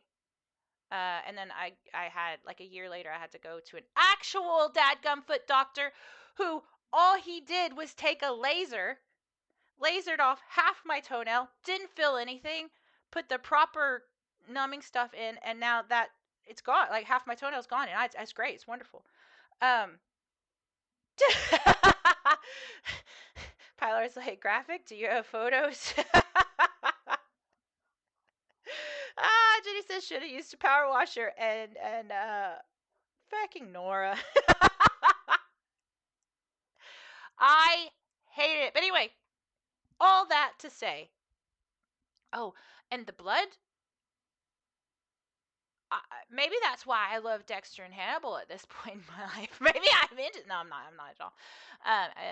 I just recently heard that that's a thing. By the way, it's called blood play. No judgment. I don't judge anybody as long as they're not hurting someone that isn't okay with being hurt. Because I realize consenting adults can do whatever they want. But that's a thing. Blood play and knife play. That's a thing. Like, well, you're going, yeah, you're saying 2 words. No, I mean like in a bedroom behind closed doors with however many consenting adults. Yeah, it's that, which is crazy. Nana says, how do you always have the craziest stories? Honestly, because I'm old, that's the truth of it. When you live as long as I have, you get crazy stories. I used to think the same thing about my band director. He was like, I think he was 45 at the time, 44, 45. And he would just, if we had extra time before or after class, or we had to kill time for a concert or whatever, he would have a story like from his whole like his childhood was just riddled with all these stories and young adulthood and all that stuff. And I remember asking him the same exact question, like, you always have a story ready, at the ready. Um, you know, he's like, Kylie, when you live as long as I have, that's just natural life. Everyone's got a story. Because I was like, I'm never going to have stories. I'm never going to have, nothing ever interesting is going to happen to me. I'm going to be boring my whole life and blah, blah, blah. He's like, no, I'm telling you, you're going to grow up and you're going to have stories just like I do. And he's right. That's it. That's it. I got stories. Um,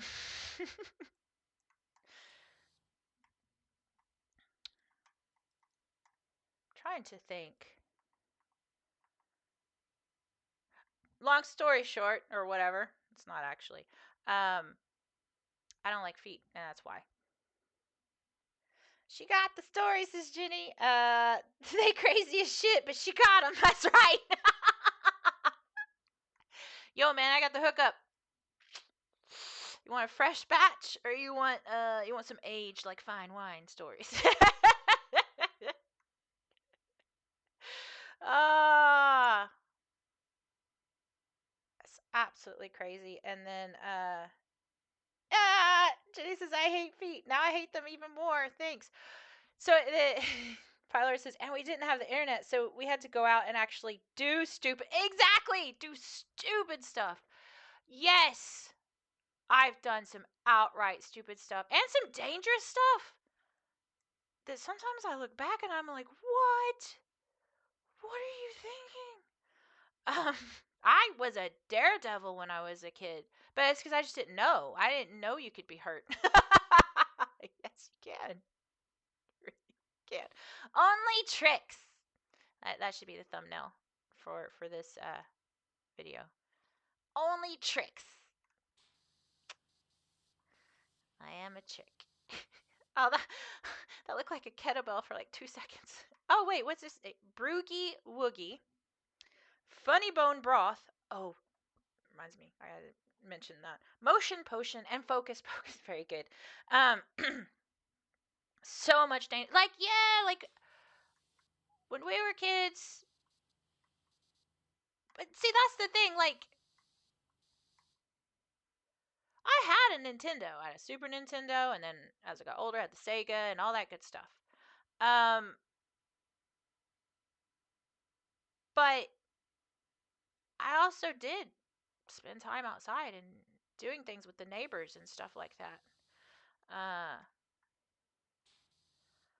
And being threatened with a freaking gun because we accidentally stumbled on this guy's property.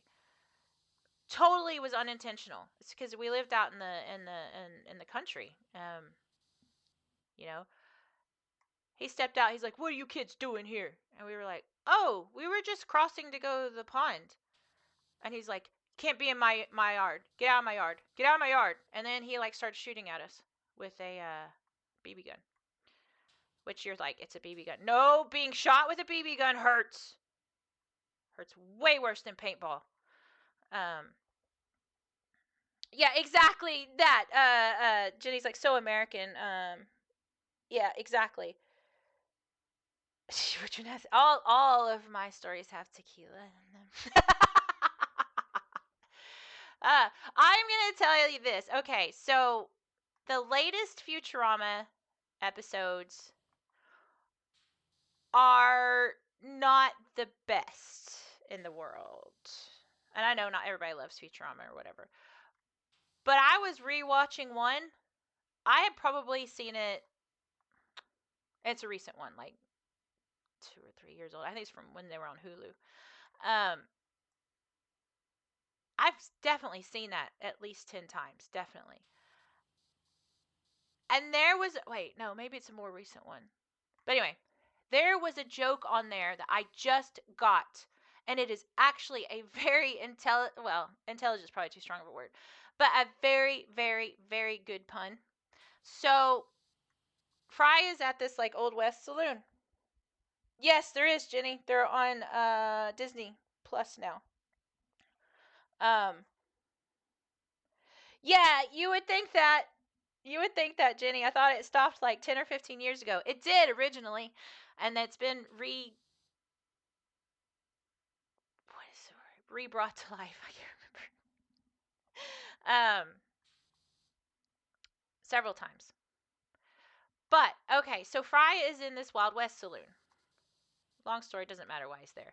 He's talking to the piano player robot, and uh, he's like, "Where's Leela?" I'm just making this part up because I don't remember how they get to this part, but the joke itself is like so good. And he's like, "She's in the cat house," which if you don't know, that is where like the ladies of the night would stay. And so he's like, she's in a cat house. Oh, she's at the vet? No, she's in the back rooms. Oh, like she went to a chiropractor or whatever. I'm actually making that funnier than it was. It wasn't that.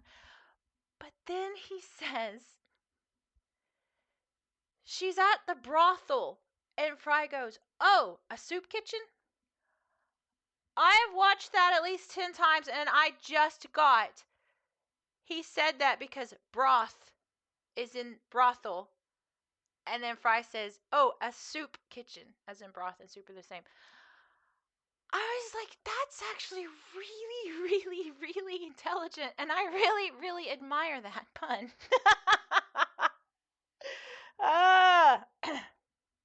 Yes, Jenny, yes. OMG, getting into those. Fecking, yes. Going on a bender with Bender. Woo! Yes.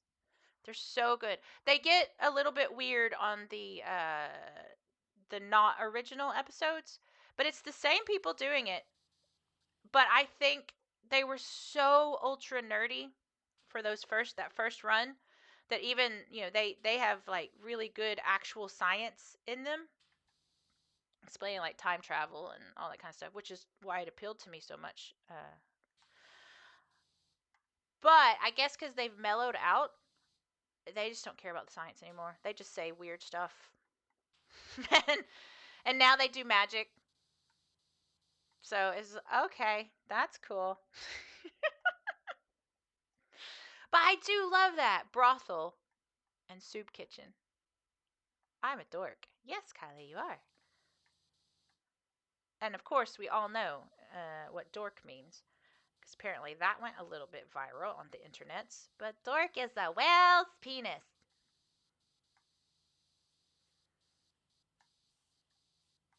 And I hate it because I call myself a dork 24/7.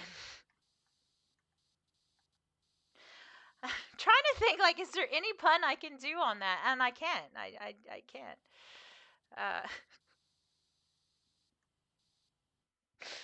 Yes, Jenny, that is correct. Oh, Pylord says, I always wanted to open a shop selling doorbells and called it the Knocking Shop. Pylord, oh, what town is it?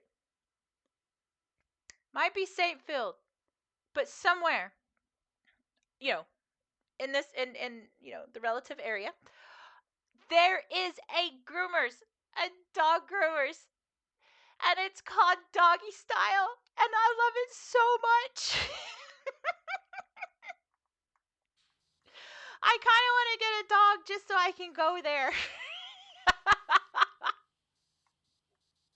That is one thing over here. They is good at puns. So good. Jenny says, that's legit what a dork is? Yes. Yepperoonie. I don't even know how. Like, I didn't look into it. Now I'm kind of curious. I don't even know how that got into, like, everyday language. It has to be pirates. Pirates did it. Pirates did everything. I was like, yes. I just like I almost because I do print work, commercial print work. I almost wanted to go up to them and be like, "Look, your next flyer campaign or whatever you need, it is on me because that name just wins everything." But I didn't do that. But if I ever do get a dog and they're still open, I am definitely going to Doggy Style. Ah!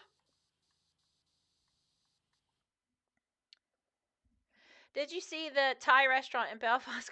Yes, called Titanic. Yes, I did.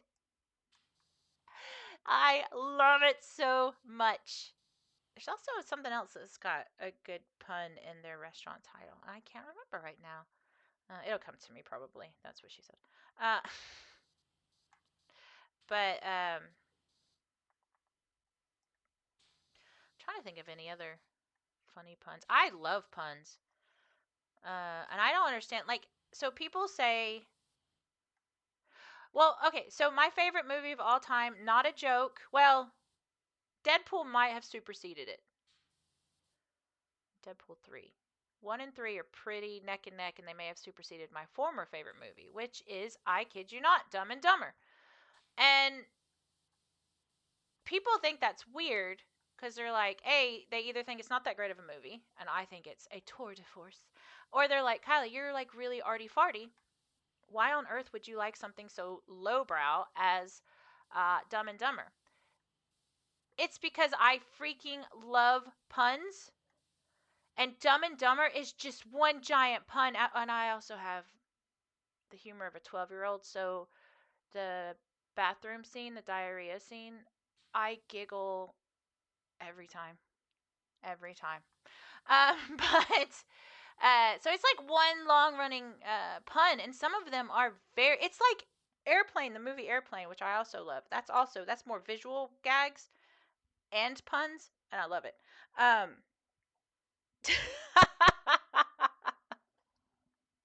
Jenny said, "Just me ordering my dog's passports. We're all coming to Ireland. Yes, we'll do it doggy style."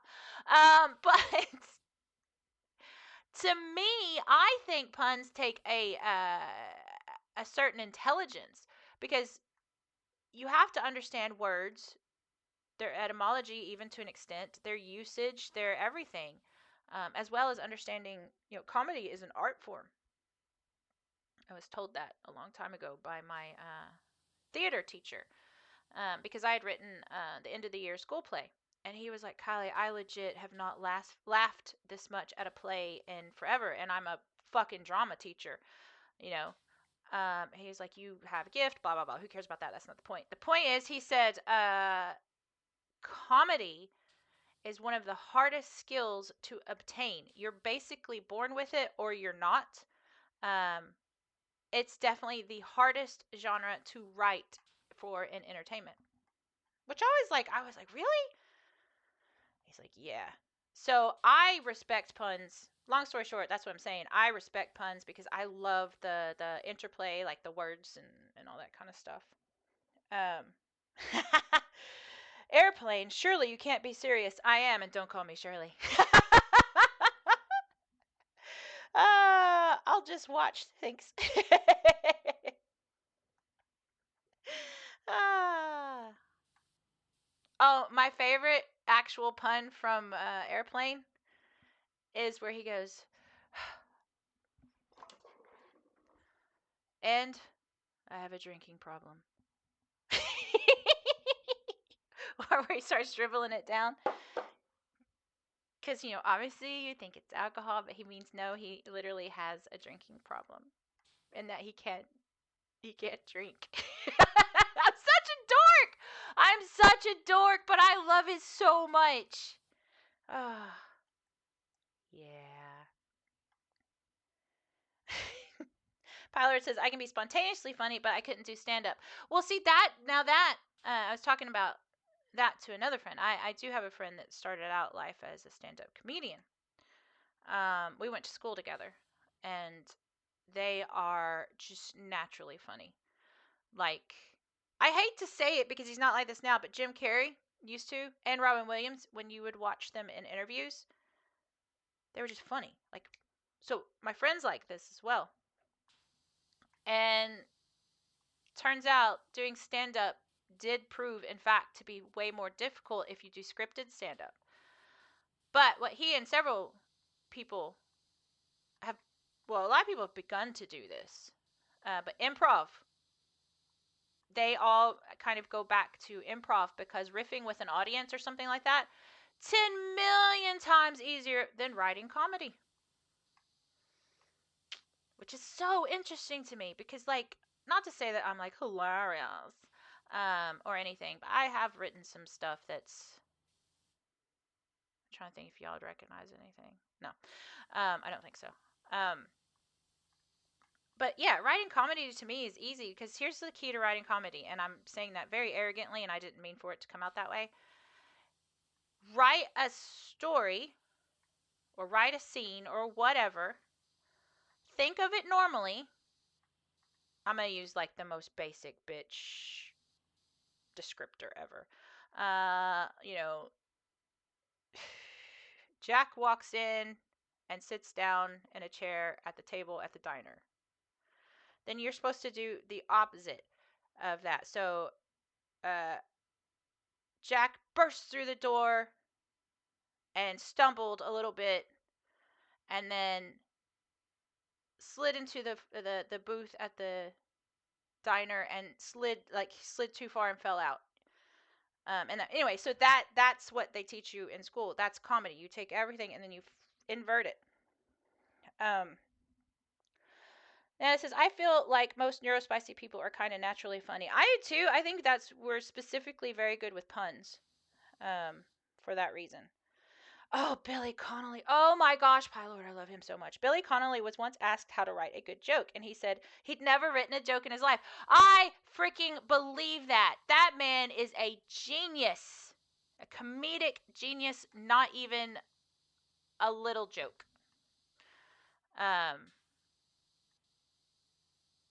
In fact, I used to go to Scotland like once or twice a year because that's where my family's from. And they have a mural dedicated to him and a whole like speech thing dedicated to him in Glasgow. But it was Glasgow, wasn't it? Yeah, it was. I love him. He just cracks me up. But he's another one that is what he does. He just like tells a story. Just stands there, tells a story, and it's hilarious. And he's not being pretentious. That's another thing I love about him is he's not being fake. He's not putting on a character. He's not being pretentious. Billy Connolly is Billy Connolly. What you see is what you get. And not to lay into the stereotype, abused, severely abused as a child. Severely and sexually abused. One of the funniest men on earth. It's crazy to me.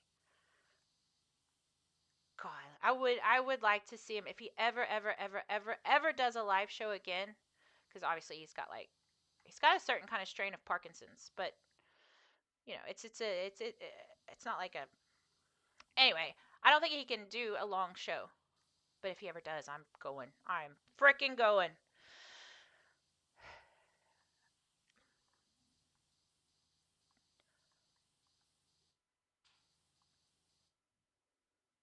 Yeah, I guess also Monty Python's kind of like that with the puns. At least in the Life of Brian, there's a lot of puns there. But also, I just think they were naturally funny too. And then you get people like in America, we had a show called I Love Lucy, which was from in the 50s, and it's hilarious. It's absolutely hilarious. And the lead of it is Lucille Ball, and she was just so funny, and I thought she was hilarious. And I said something, and my mom went, "She doesn't write those shows, Kylie." And I was like, "Wait, what?" And she's like, "Yeah, she's just performing them. Like she's performing the comedy. She didn't write the comedy." And that at the time blew my mind. I was like, how is she? Because you know, it just seems so natural and everything. Yeah, that's a good one too. Jenny says, as a kid, I love Mr. Bean. What's his name? I just blanked out on Mr. Bean's name. It's right there. See the kind of day I'm having? It's like right there. You know him. Um, Rowan Atkinson. Oh yeah, there you go. Okay, yep. Jenny said Rowan Atkinson. Yes, him.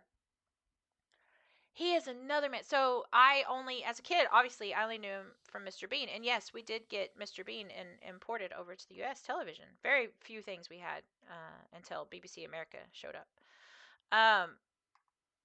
And so when I later saw him as an adult, when I was an adult, and he turned out to be hilarious when you just sit and talk to him, I was absolutely stunned because I thought, I mean, obviously, I know that Mr. Bean's a character, but I just thought there would be this like silly, bumbling type of guy. No, turns out he's super intelligent, naturally funny, naturally witty, naturally knowledgeable, and I was just like, what? Pilot says, have you seen his invisible drum kit routine? I haven't. I don't think so. Because nothing is springing to mind. Um,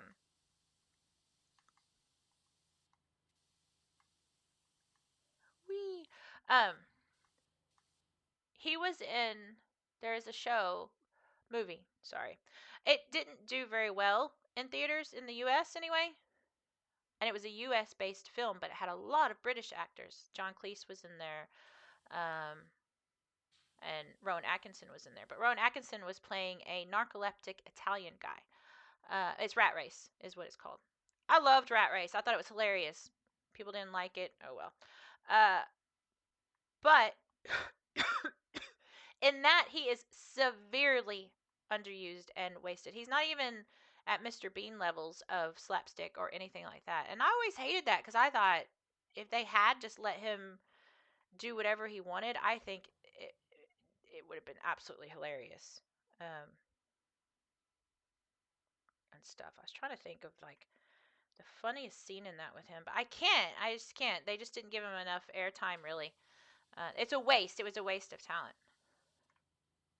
But I'll tell you this much: John Cleese is only there in the beginning and the end. A few scenes in between, but nothing big. And he is, as a performer, he's hilarious. I know his personal life is insane, but as a performer, he cracks me up too. I'll send. I'd send you the link, but I might get it on Sunday. Whoa, no, we're not doing a show on Sunday. I did in forget. I did in fact forget that. Um, yes. Oh crap! I was gonna tell Pete something. Yeah, it's partly that. Jenny says, "Is that why you're supposed to be doing it tonight?" Yeah. I probably should message Pete. It's a pre-recorded special. It won't be streamed. Um, which is weird for me. And stuff. But hopefully it will be entertaining. It's not about the pre-recorded show is actually not going to be about video games per se. I mean, it is and it isn't. I don't know how much I'm allowed to talk about it. But yes. That's a thing. Pete's going to show up and go like, "What, Kylie? Why do you need to talk to me about tonight?" Cuz he knows me far too well. Far, far, far too well. I am gonna brag on Pete right quick though. I don't know if he's still there or not, but I am gonna brag on him for doing a very, very. He's just so like again. I don't know how much he wants to say, but Pete has a big event this weekend. Let's say that a very big life changing event. Hopefully he's not hearing me, so he won't panic. But in the middle of all of this, and I said this earlier, I'm going to say it again, so it's definitely people will know. Um, he has been so good. Like, I don't do directions well. I get very lost very easily. I just don't have a sense of direction. I mean, I still have fun.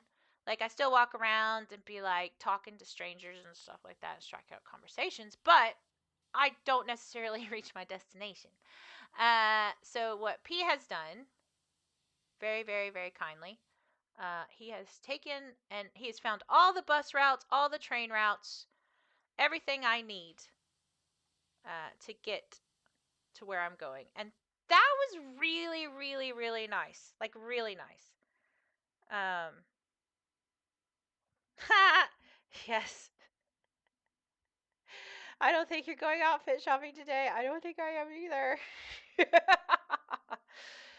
Jesus, what a great description of life. A life-changing event. It's definitely that.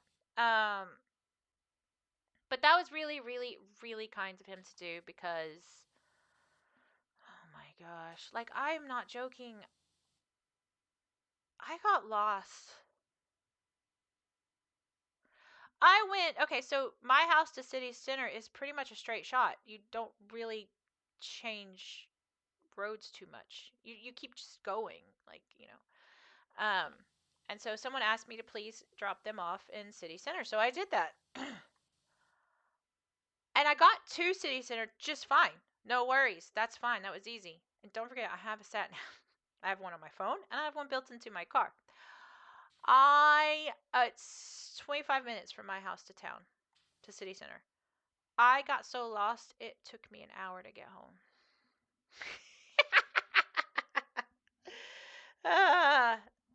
So, if you want an example of how bad I am at, oh god, they're both still dirty. It's still dirty. Yeah, how bad I am with a sense of direction. That's it. It took an hour to get home when it normally takes 25 minutes. 35 minutes if I hit traffic, maybe 40, but there was no traffic. I just kept making wrong turns, which is also a great description of life for me.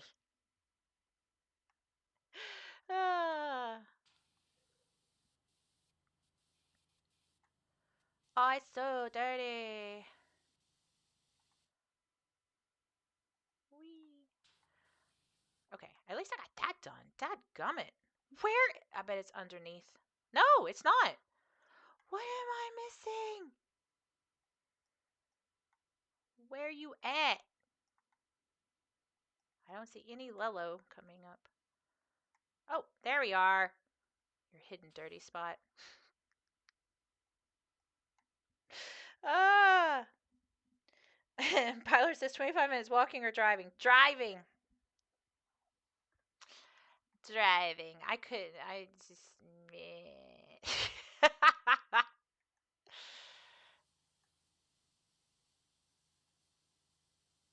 Whee.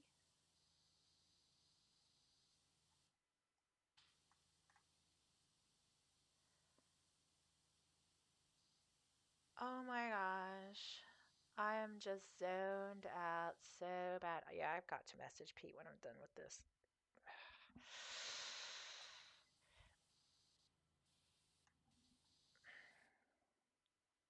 That's special talent.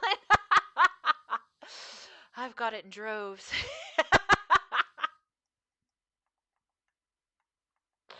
It's so bad. It is so bad.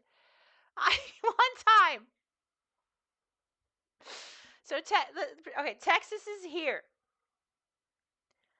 The place I needed to go, I needed to drive through Texas to get to Mississippi, which is, well, for the camera's sake. So Texas, Mississippi, in this direction.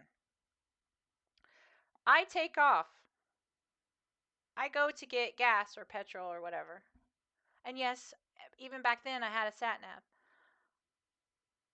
I pulled out from the gas station and went this direction for like an hour before I realized I was going the wrong direction. Not just the wrong direction, completely the opposite direction. Ah! Just do the podcast and drink the wine. It'll be fine. Drink all the wine. The problem is, it's podcast about a TV series that I haven't watched yet.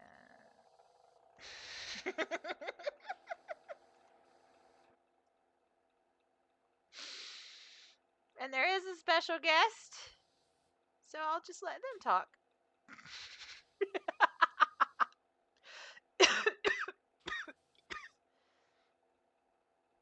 Oh my goodness.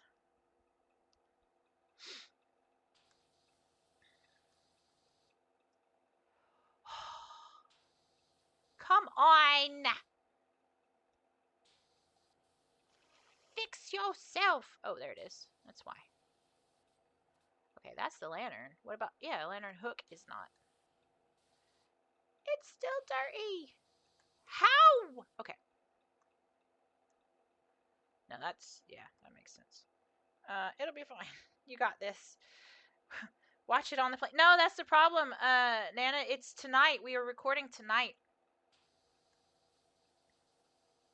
And if I'm honest, the trip from here to there on a plane, and I know, like, I'm sitting here telling you, like, I'm really stressed and blah, blah, blah, about having to get on this plane, blah, blah, blah. It's like a 45-minute plane ride if they go slow and the wind is bad. Last time when I flew from that airport back to Belfast, it took half an hour. It's crazy. And it says, oh, well, good luck to you. Yeah.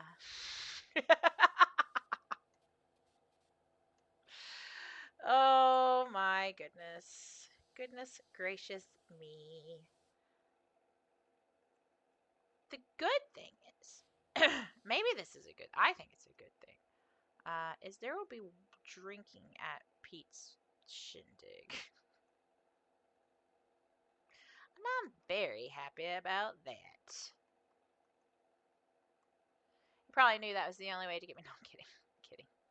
Of course I'm gonna go and support Pete and Rachel.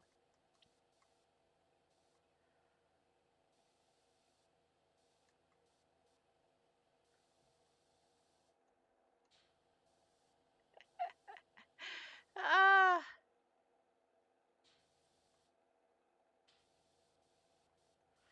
It will, though. It will be the first social thing I've done in 3 months. I told chat at the weekend, I think, that I did go to a gym party.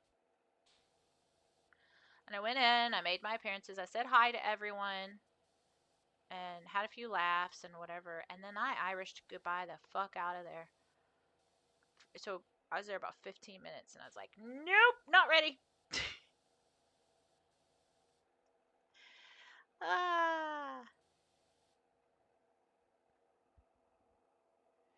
But I mean, Anetta says, I'm sure it will go great. Thank you so much. I actually do think it will. And it is like, excuse me, I don't know why I'm getting all choked up. No. He did say, like, and he was right. The hotel, this thing is happening at the hotel that we're all staying at. And, of course it is. Of course it is. So if at any point I get overwhelmed, I can just go back to my room. So I like having that option. There we go.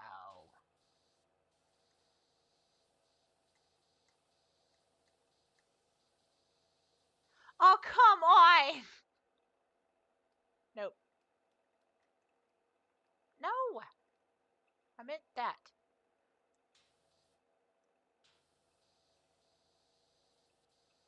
Why are you not coming clean? That's what she said for some reason. Oh, an Irish goodbye is Jenny says I love to do an Irish goodbye too. And oh, that would be so cool, Jenny.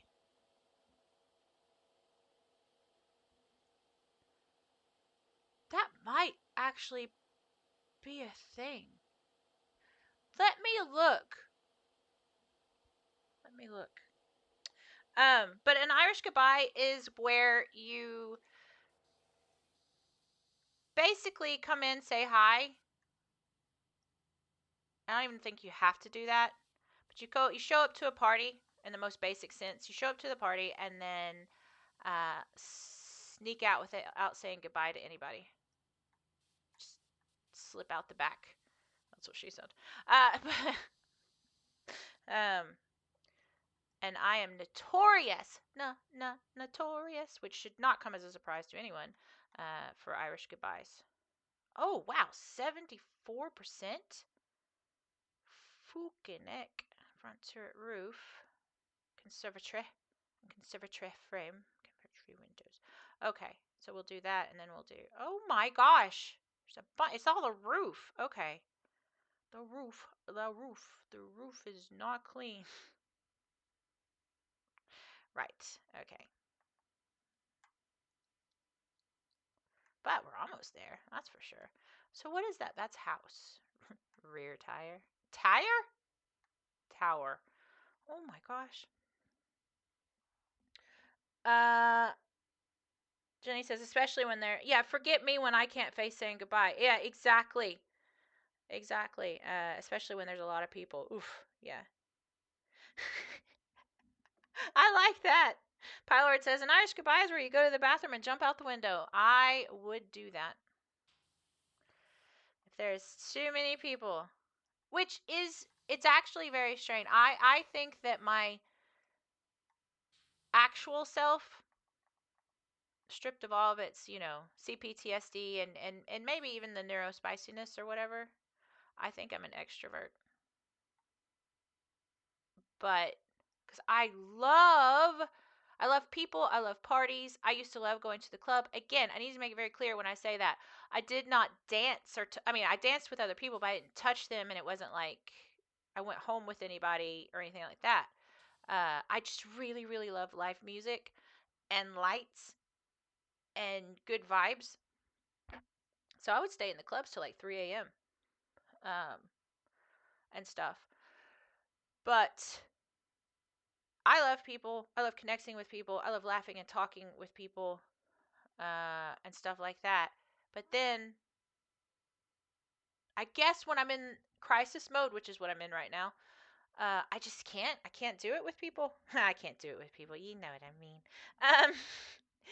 Um, Jenny says, I prefer other people do an Irish goodbye, to be honest. I spent the whole part of my wedding missing the party because people were saying goodbye to us. Yes, that they shouldn't have done that.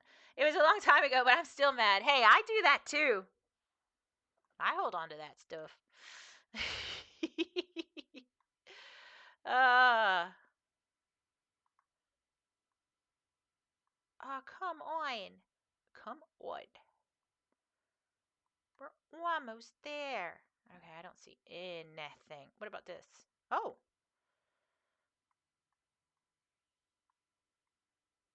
Oop. Okay. No. Still good. Still good. Still. Wait. There. No.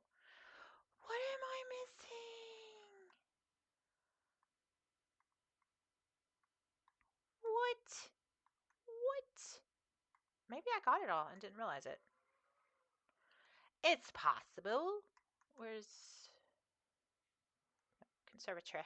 Oh, I did. They're all clean now. All fresh and clean. Turret roof, which is this one, I believe. Come on, go off of that. Whee! Can I get up there? Oh, wait, this is just house. Wait. What? Oh! Okay, yeah, that's quite glaringly obvious. Okay. Suspended turret. What did he do? Why'd you suspend him? Ha ha ha ha ha. So funny. Everyone loves my humor, and nobody mistakes my humor for actually being an idiot. I still can't believe that. If you go and see, if you ever watch my YouTube shorts, which do pretty well, it's always jokes. Like, I haven't done anything cool enough to post, except for stupid, dumb shit I say. The problem is, some of those people, which someone did say, Kyle, you realize they're like 12 years old sitting in a McDonald's, watching these videos. I was like, oh, that's a good point, actually. They don't realize this is being sarcastic. Or I was trying to be cute and funny, and they're like, women. I had to ask chat. I'm still not 100% clear on the concept. What does it mean when they leave comments on your stuff that just says women? I'm like, I don't know what I'm supposed to do with that. Can I make a joke about it? Cuz like over on TikTok I did the one where uh one of the guys that's in the mission with you in Resident Evil 3, Carlos, he puts his arm around Jill, and she's like, "Oh, don't touch me." No, she doesn't say She goes, "Don't touch me." And I made the joke, "Yeah, dude, it's a zombie apocalypse. Why would you want to touch somebody?" And oh, that's a good point, Jenny. Jenny says sometimes they're bots too. I think you may be correct because the internet trolls are so dumb, and that's true. But he said in capital letters, like first letter was capitalized. Uh, it's a got a boyfriend moment. Laugh face, women. And I was like, I don't really know what that means. I think that one's over my head. But I was gonna be like, but what if he's a zombie? I was gonna respond with that, and then I was like, wait, but what if I'm not getting the joke and I don't understand? I guess you could say I'm a bit of an overthinker. Just a little. Oh, come on! I still don't see any. We're so close to being done with this map. Oh, looky there. Oh, this thing is so freaking short. I can't buy a bigger one because they give you. I think that's true. Yeah, I think they kind of make you use the stuff. Those words made sense in that order. Um, never read the comments. Yeah, I really shouldn't. But I keep hoping like there'll be somebody that's like, "You're amazing," and then I can screenshot the comment and look at it every day for the rest of my life. Be like, "I am amazing to this one person one time 20 years ago for 2 seconds." Oh, come on! Don't make me get the whole dadgum scaffolding over. Yeah, I'm gonna have to. I hate you. We're so close to being done, and then I've got to contact Pete.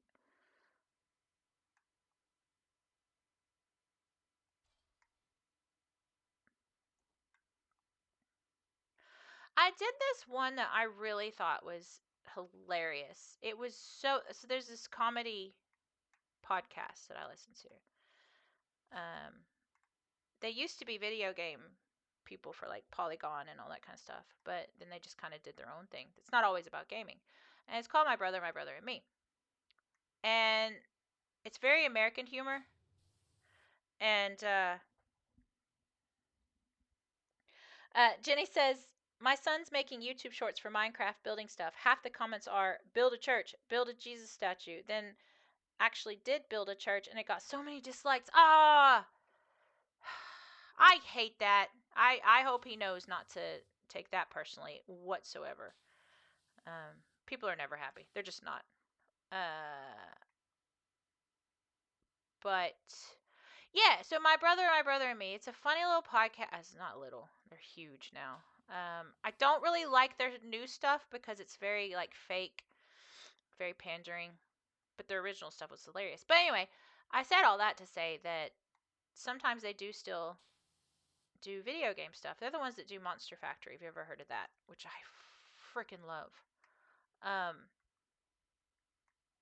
and one of the guys, Griffin, he's the baby brother, and he's little in real life. He's like really tiny, tiny bones. He's just tiny, and he's straight. Not that that matters, but I mean just for this descriptor of what I'm gonna say, he's straight, but he knows that he's not masculine or overly manly or something like that. So he really leans into the kind of, look at that. Do y'all see that gnome over there? There's a gnome in that tree. I had no idea. What's wrong with me?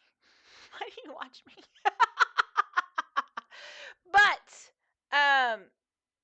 yeah, exactly. Yeah, it's a hard learning curve. I think it is. It is because you just can't please everyone. You can only please some. What is it? Some of the people, some of the time, something like that. I don't know. Wait. Oh, I cleaned it. I don't need this now. What is wrong with me? Okay, suspended to. Oh, maybe that.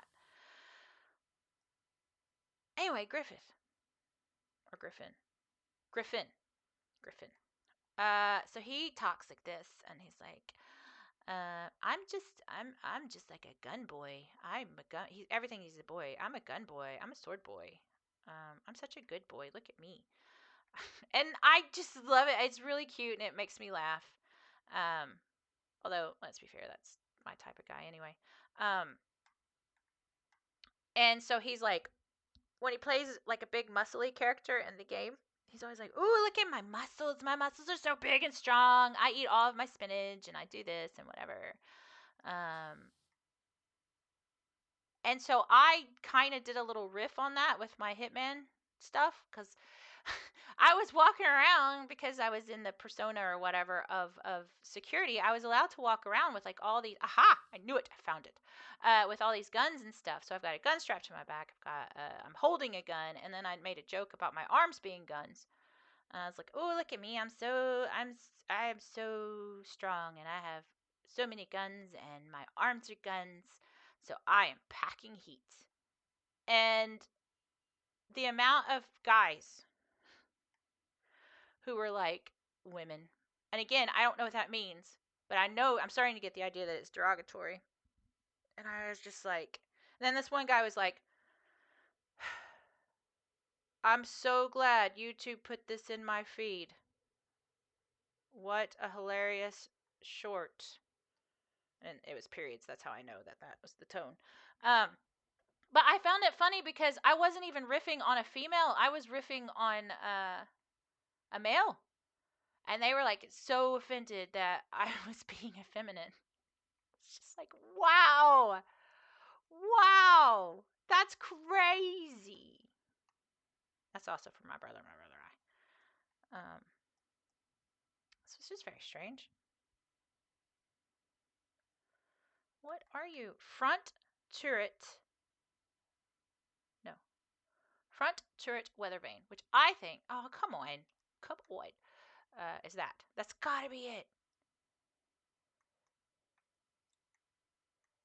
Oh no, I have to do that. Wait, is that it? It is it. Yup, of course it is. That's not gonna be easy. But if it was easy, it wouldn't be worth it. Or whatever the fuck that saying is. What is that saying? Nothing worth having is ever easy. Or something like that. I think that's how that saying goes.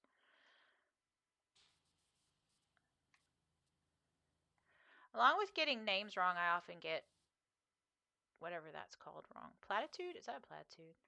I think that's a platitude. It's a platypus. Oh, okay. Pylord says, yeah, women said like that is derogatory. Look how the idiot is parked. ... Women, hey? Oh, like women. Like that? What's that got to do with Hitman? But that does mean my instinct was correct in that they were annoyed that I'm female. I'm just like, okay, whatever.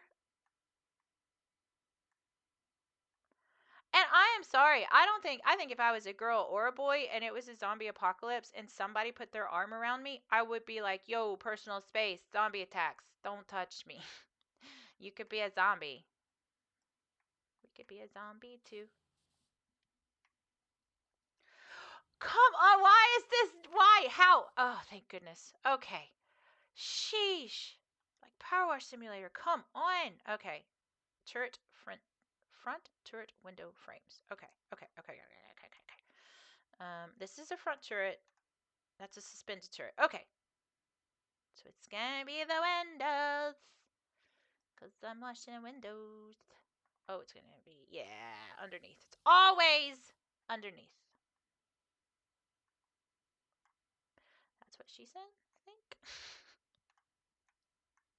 Maybe. How about the frame? Okay. What about this frame? Yep. Freeze frame.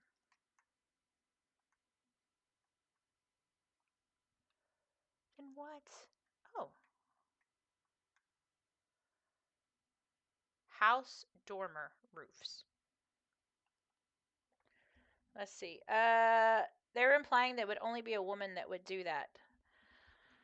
In the zombie apocalypse, or walking around with a lot of guns and saying I've got so many guns. I think if you're in a zombie apocalypse and you're letting everybody touch you, you're an idiot. Whether you're male or female.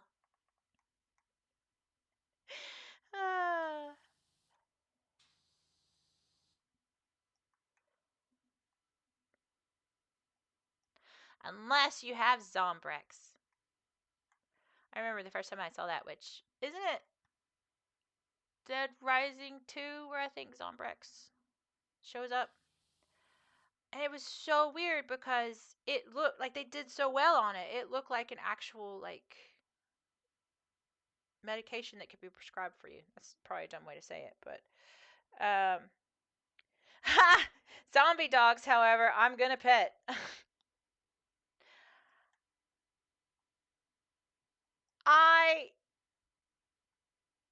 It's funny. I know we're just joking around, but I'm actually trying to think about that. I would be a sucker, and I would, yeah, yeah. I wouldn't pet them because I was like, no. I think my rational brain would just stop, and I would just be like, ooh, dog, ooh, doggo. Uh, Even if it's a hellhound, I'm like, ooh. I love me a doggo. I need to get one. Next year, I'm pretty sure I'll be hopefully ready in my heart. Because I told people this before. I absolutely love dogs. I love all animals. But I mean, I genuinely love dogs. I've not been in a place where I could get one just because. Not I don't mean physical place, but I mean like I work a lot. I'm a workaholic. I normally when I'm not fighting the sadness. Maybe there's a window over here. But I am getting to where I can probably have a dog more than any other time in my life. But my fear is I will get a doggo and I will love it and he will hate me. Right, exactly. How is this not clean? That's why I'm glad that they do the list because I would not be able to find any of this.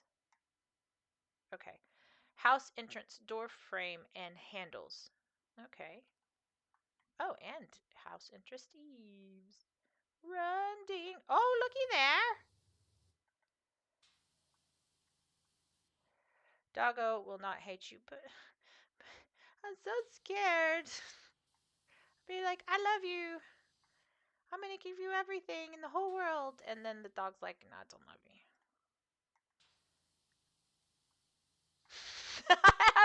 Oh my gosh, I have a fear of rejection from a dog. Kylie, you've got some serious self-esteem issues. Yes, I do. What was your first clue?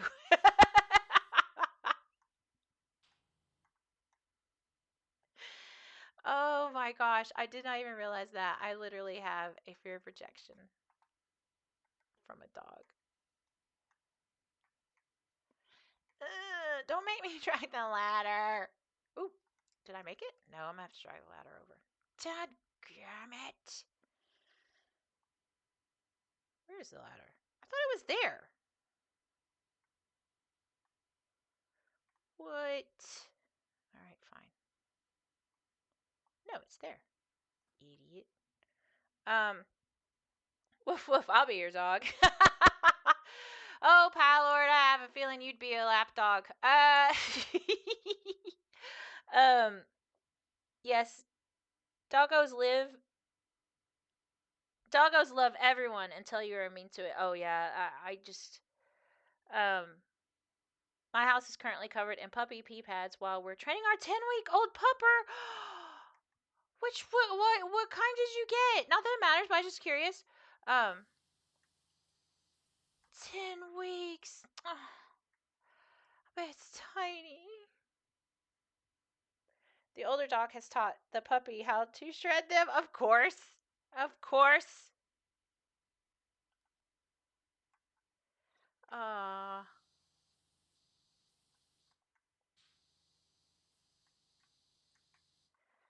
okay, let's see. Oop. there's 3. Okay, so 3 of those. An entrance roof. Let's finish off the entrance. I didn't realize. What? I didn't realize I was still missing that.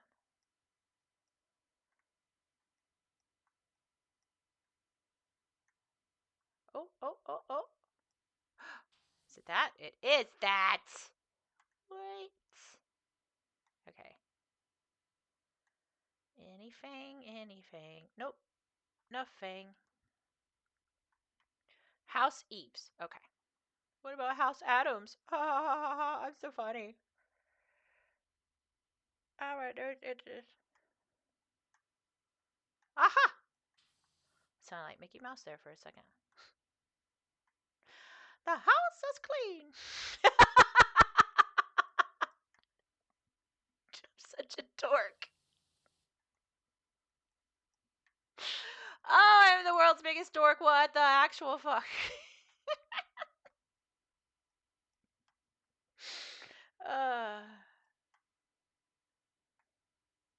Oh, it's got the little thing. Okay, so house walls, house eaves, and rear turret window frame. So house eaves. Okay. Staircase wall, house wall, but it's fine. Right.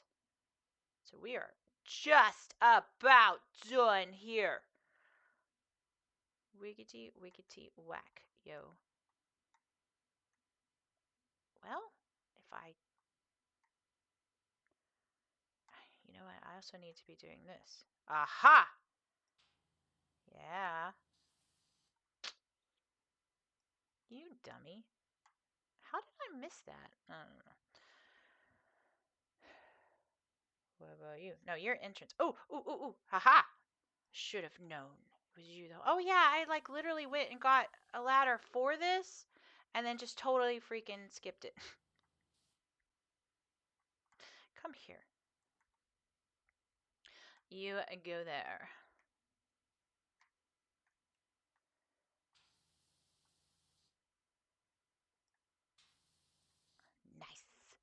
Nice. Nice, baby. Rear turret window frames. Okay, so rear is in the back. That's what she said. I know directions. It's window frame, right? Yes, it is. Okay. It does say frames with an S, but I don't think they mean more than one. Guess we'll find out. Look at that. How did I miss that so badly? Job complete. Okay.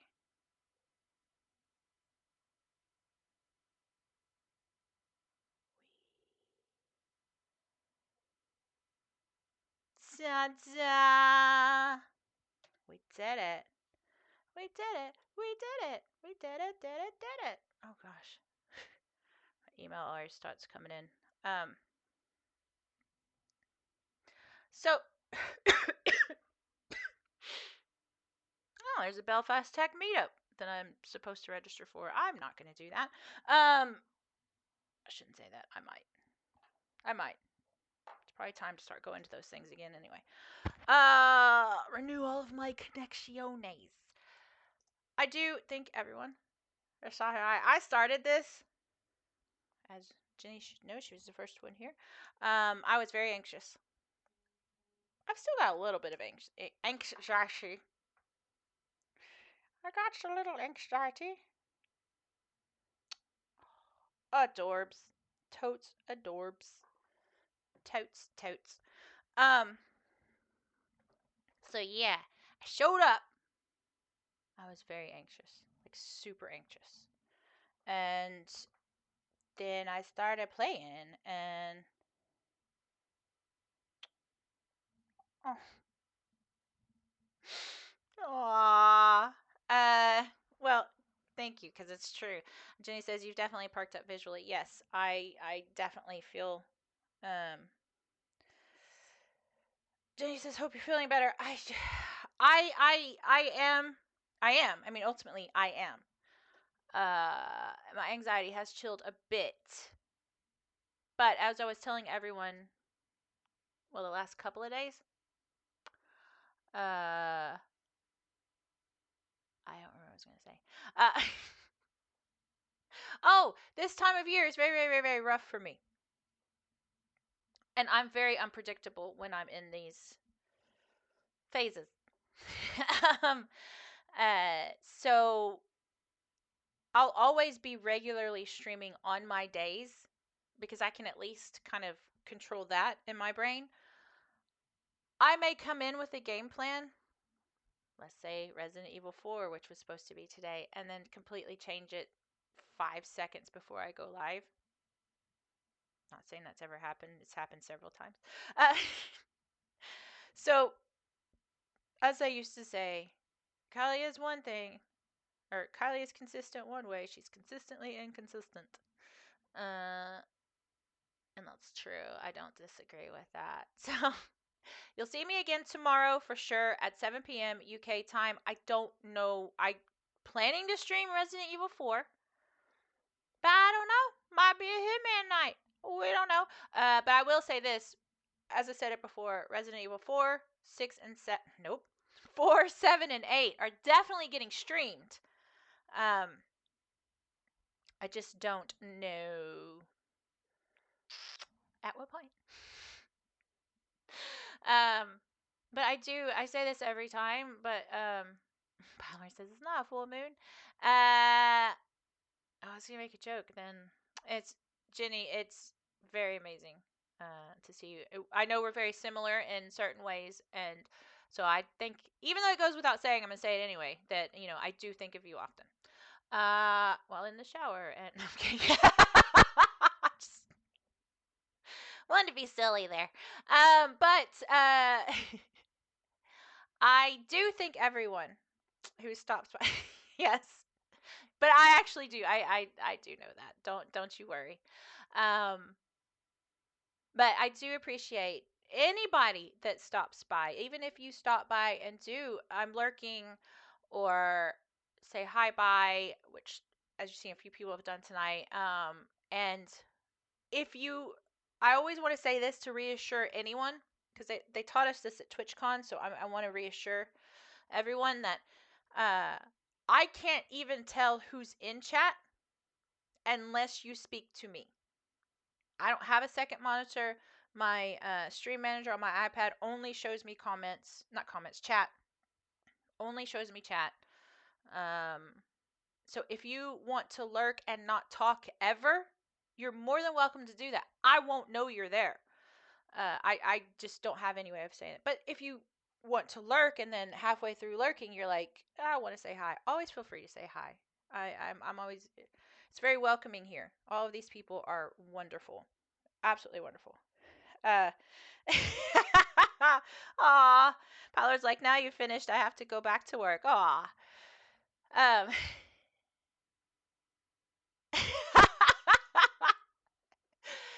Jenny's like, I misunderstood the assignment. I was twerking. Then I'll be like, that's that's definitely exactly what you should do. Twerk. Twerk lurk. Twerking for the weekend. Twerking 9 to 5. You better twerk. Twerk, bitch. God, I hope somebody's redone Britney Spears' song "Work Bitch" as "Twerk Bitch." Oh, somebody has to have. Why am I on that tangent? I really need to wrap this up and talk to Pete, because he's going to kill me. But, um, yes, what I was trying to say is that never feel that you need to say anything ever, but you are absolutely welcome if you do, because all of these people are wonderful and they're very nice and very welcoming. And Nana's our mod, and he always welcomes everyone in and does everything so well, like, because I am an airhead. I just am. That's not a part I play on TV. That is like real life. Um, and then Pyler says, if I'm here and not speaking, it's because I'm either work lurking or.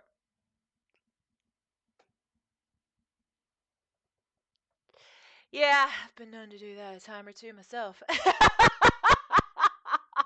No, no. I'm joking, mostly, probably. No, I'm kidding. But I did forget what I was saying now because that made me laugh. Which is another reason why I do this. Chat is amazing. They always make me smile. Always. I've never done a stream, then stopped streaming and went, well, that was crap. I didn't enjoy it. Never, ever, ever, ever. Even if I've signed on here and I've had the worst day in my life, and like Saturday, I think it was, I was in a bad place. Very, very bad place. Kind of getting scary bad place. So if you know, you know. I hopped on here, actually playing this DLC, um, with no intention of talking to anyone, just whatever. And then Brent showed up for 3 or 4 hours.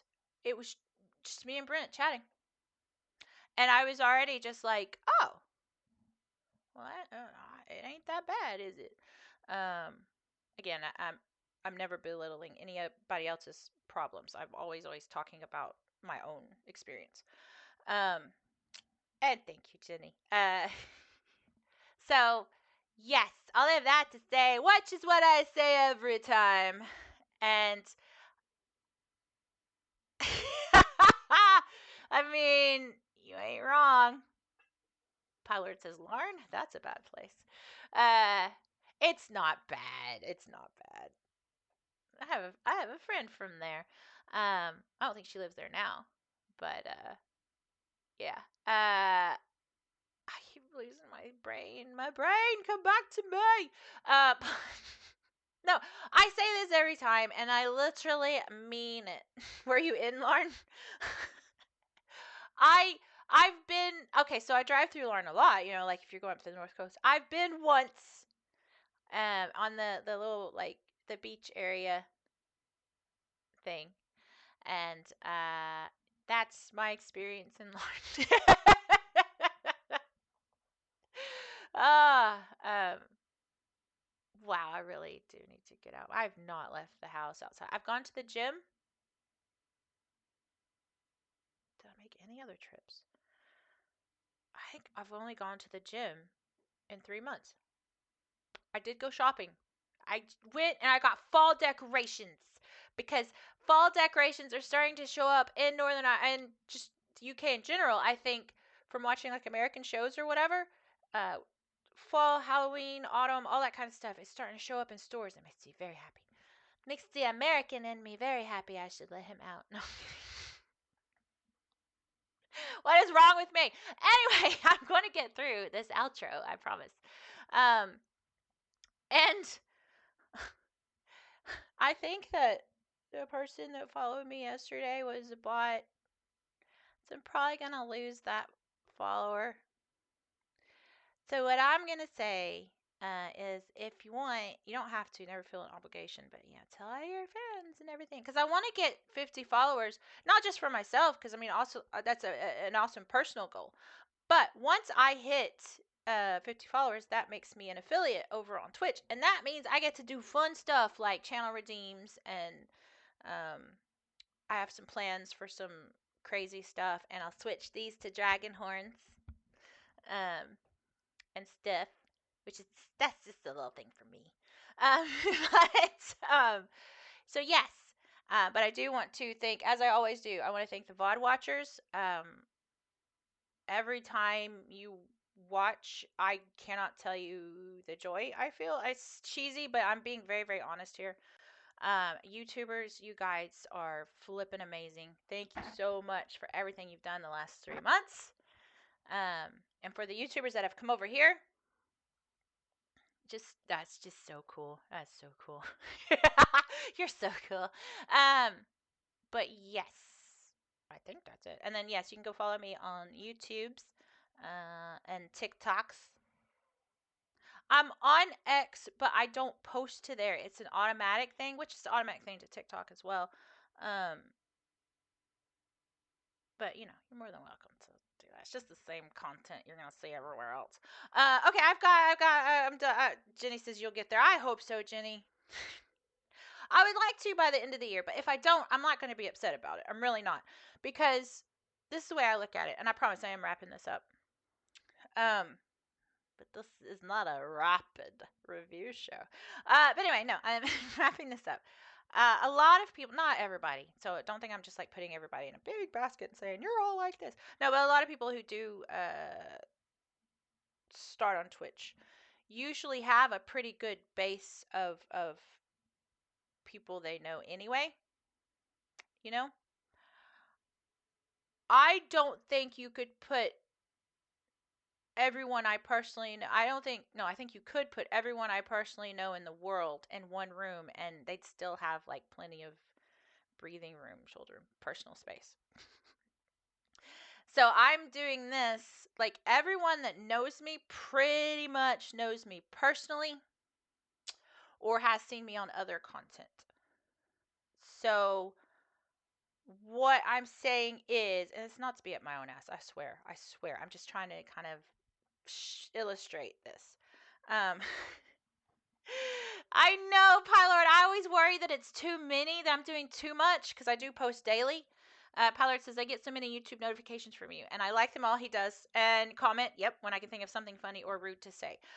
Every comment that Pylord makes, this is not a joke, is hilarious and cracks me up. Like, I actually legitimately laugh out loud on some of those. And so I super appreciate that. But I didn't have a pre-built audience when I started this, is kind of what I'm saying. These are all like usually my personal good friends. Even if we haven't met. Like when I say we haven't met, as in physically, because you've still met if you talk to people on the internet. You know what I'm saying? Probably doesn't make sense, but that's what I mean. There's very few exceptions of people who have just stumbled on my content and have been like, I want that. I want a piece of that content. Notice I put that on the end. You know, so there is a little bit of a challenge, but you know what? I like a challenge. Also, I don't know how to raid people, and I know that would help if I would daggum raid people. I'm really going to learn how to do that. I am at some point. Because I have some really amazing followers that did stumble on my content organically, as you call it. And they really deserve a, like, what is it called? Reciprocation. They deserve reciprocation and stuff.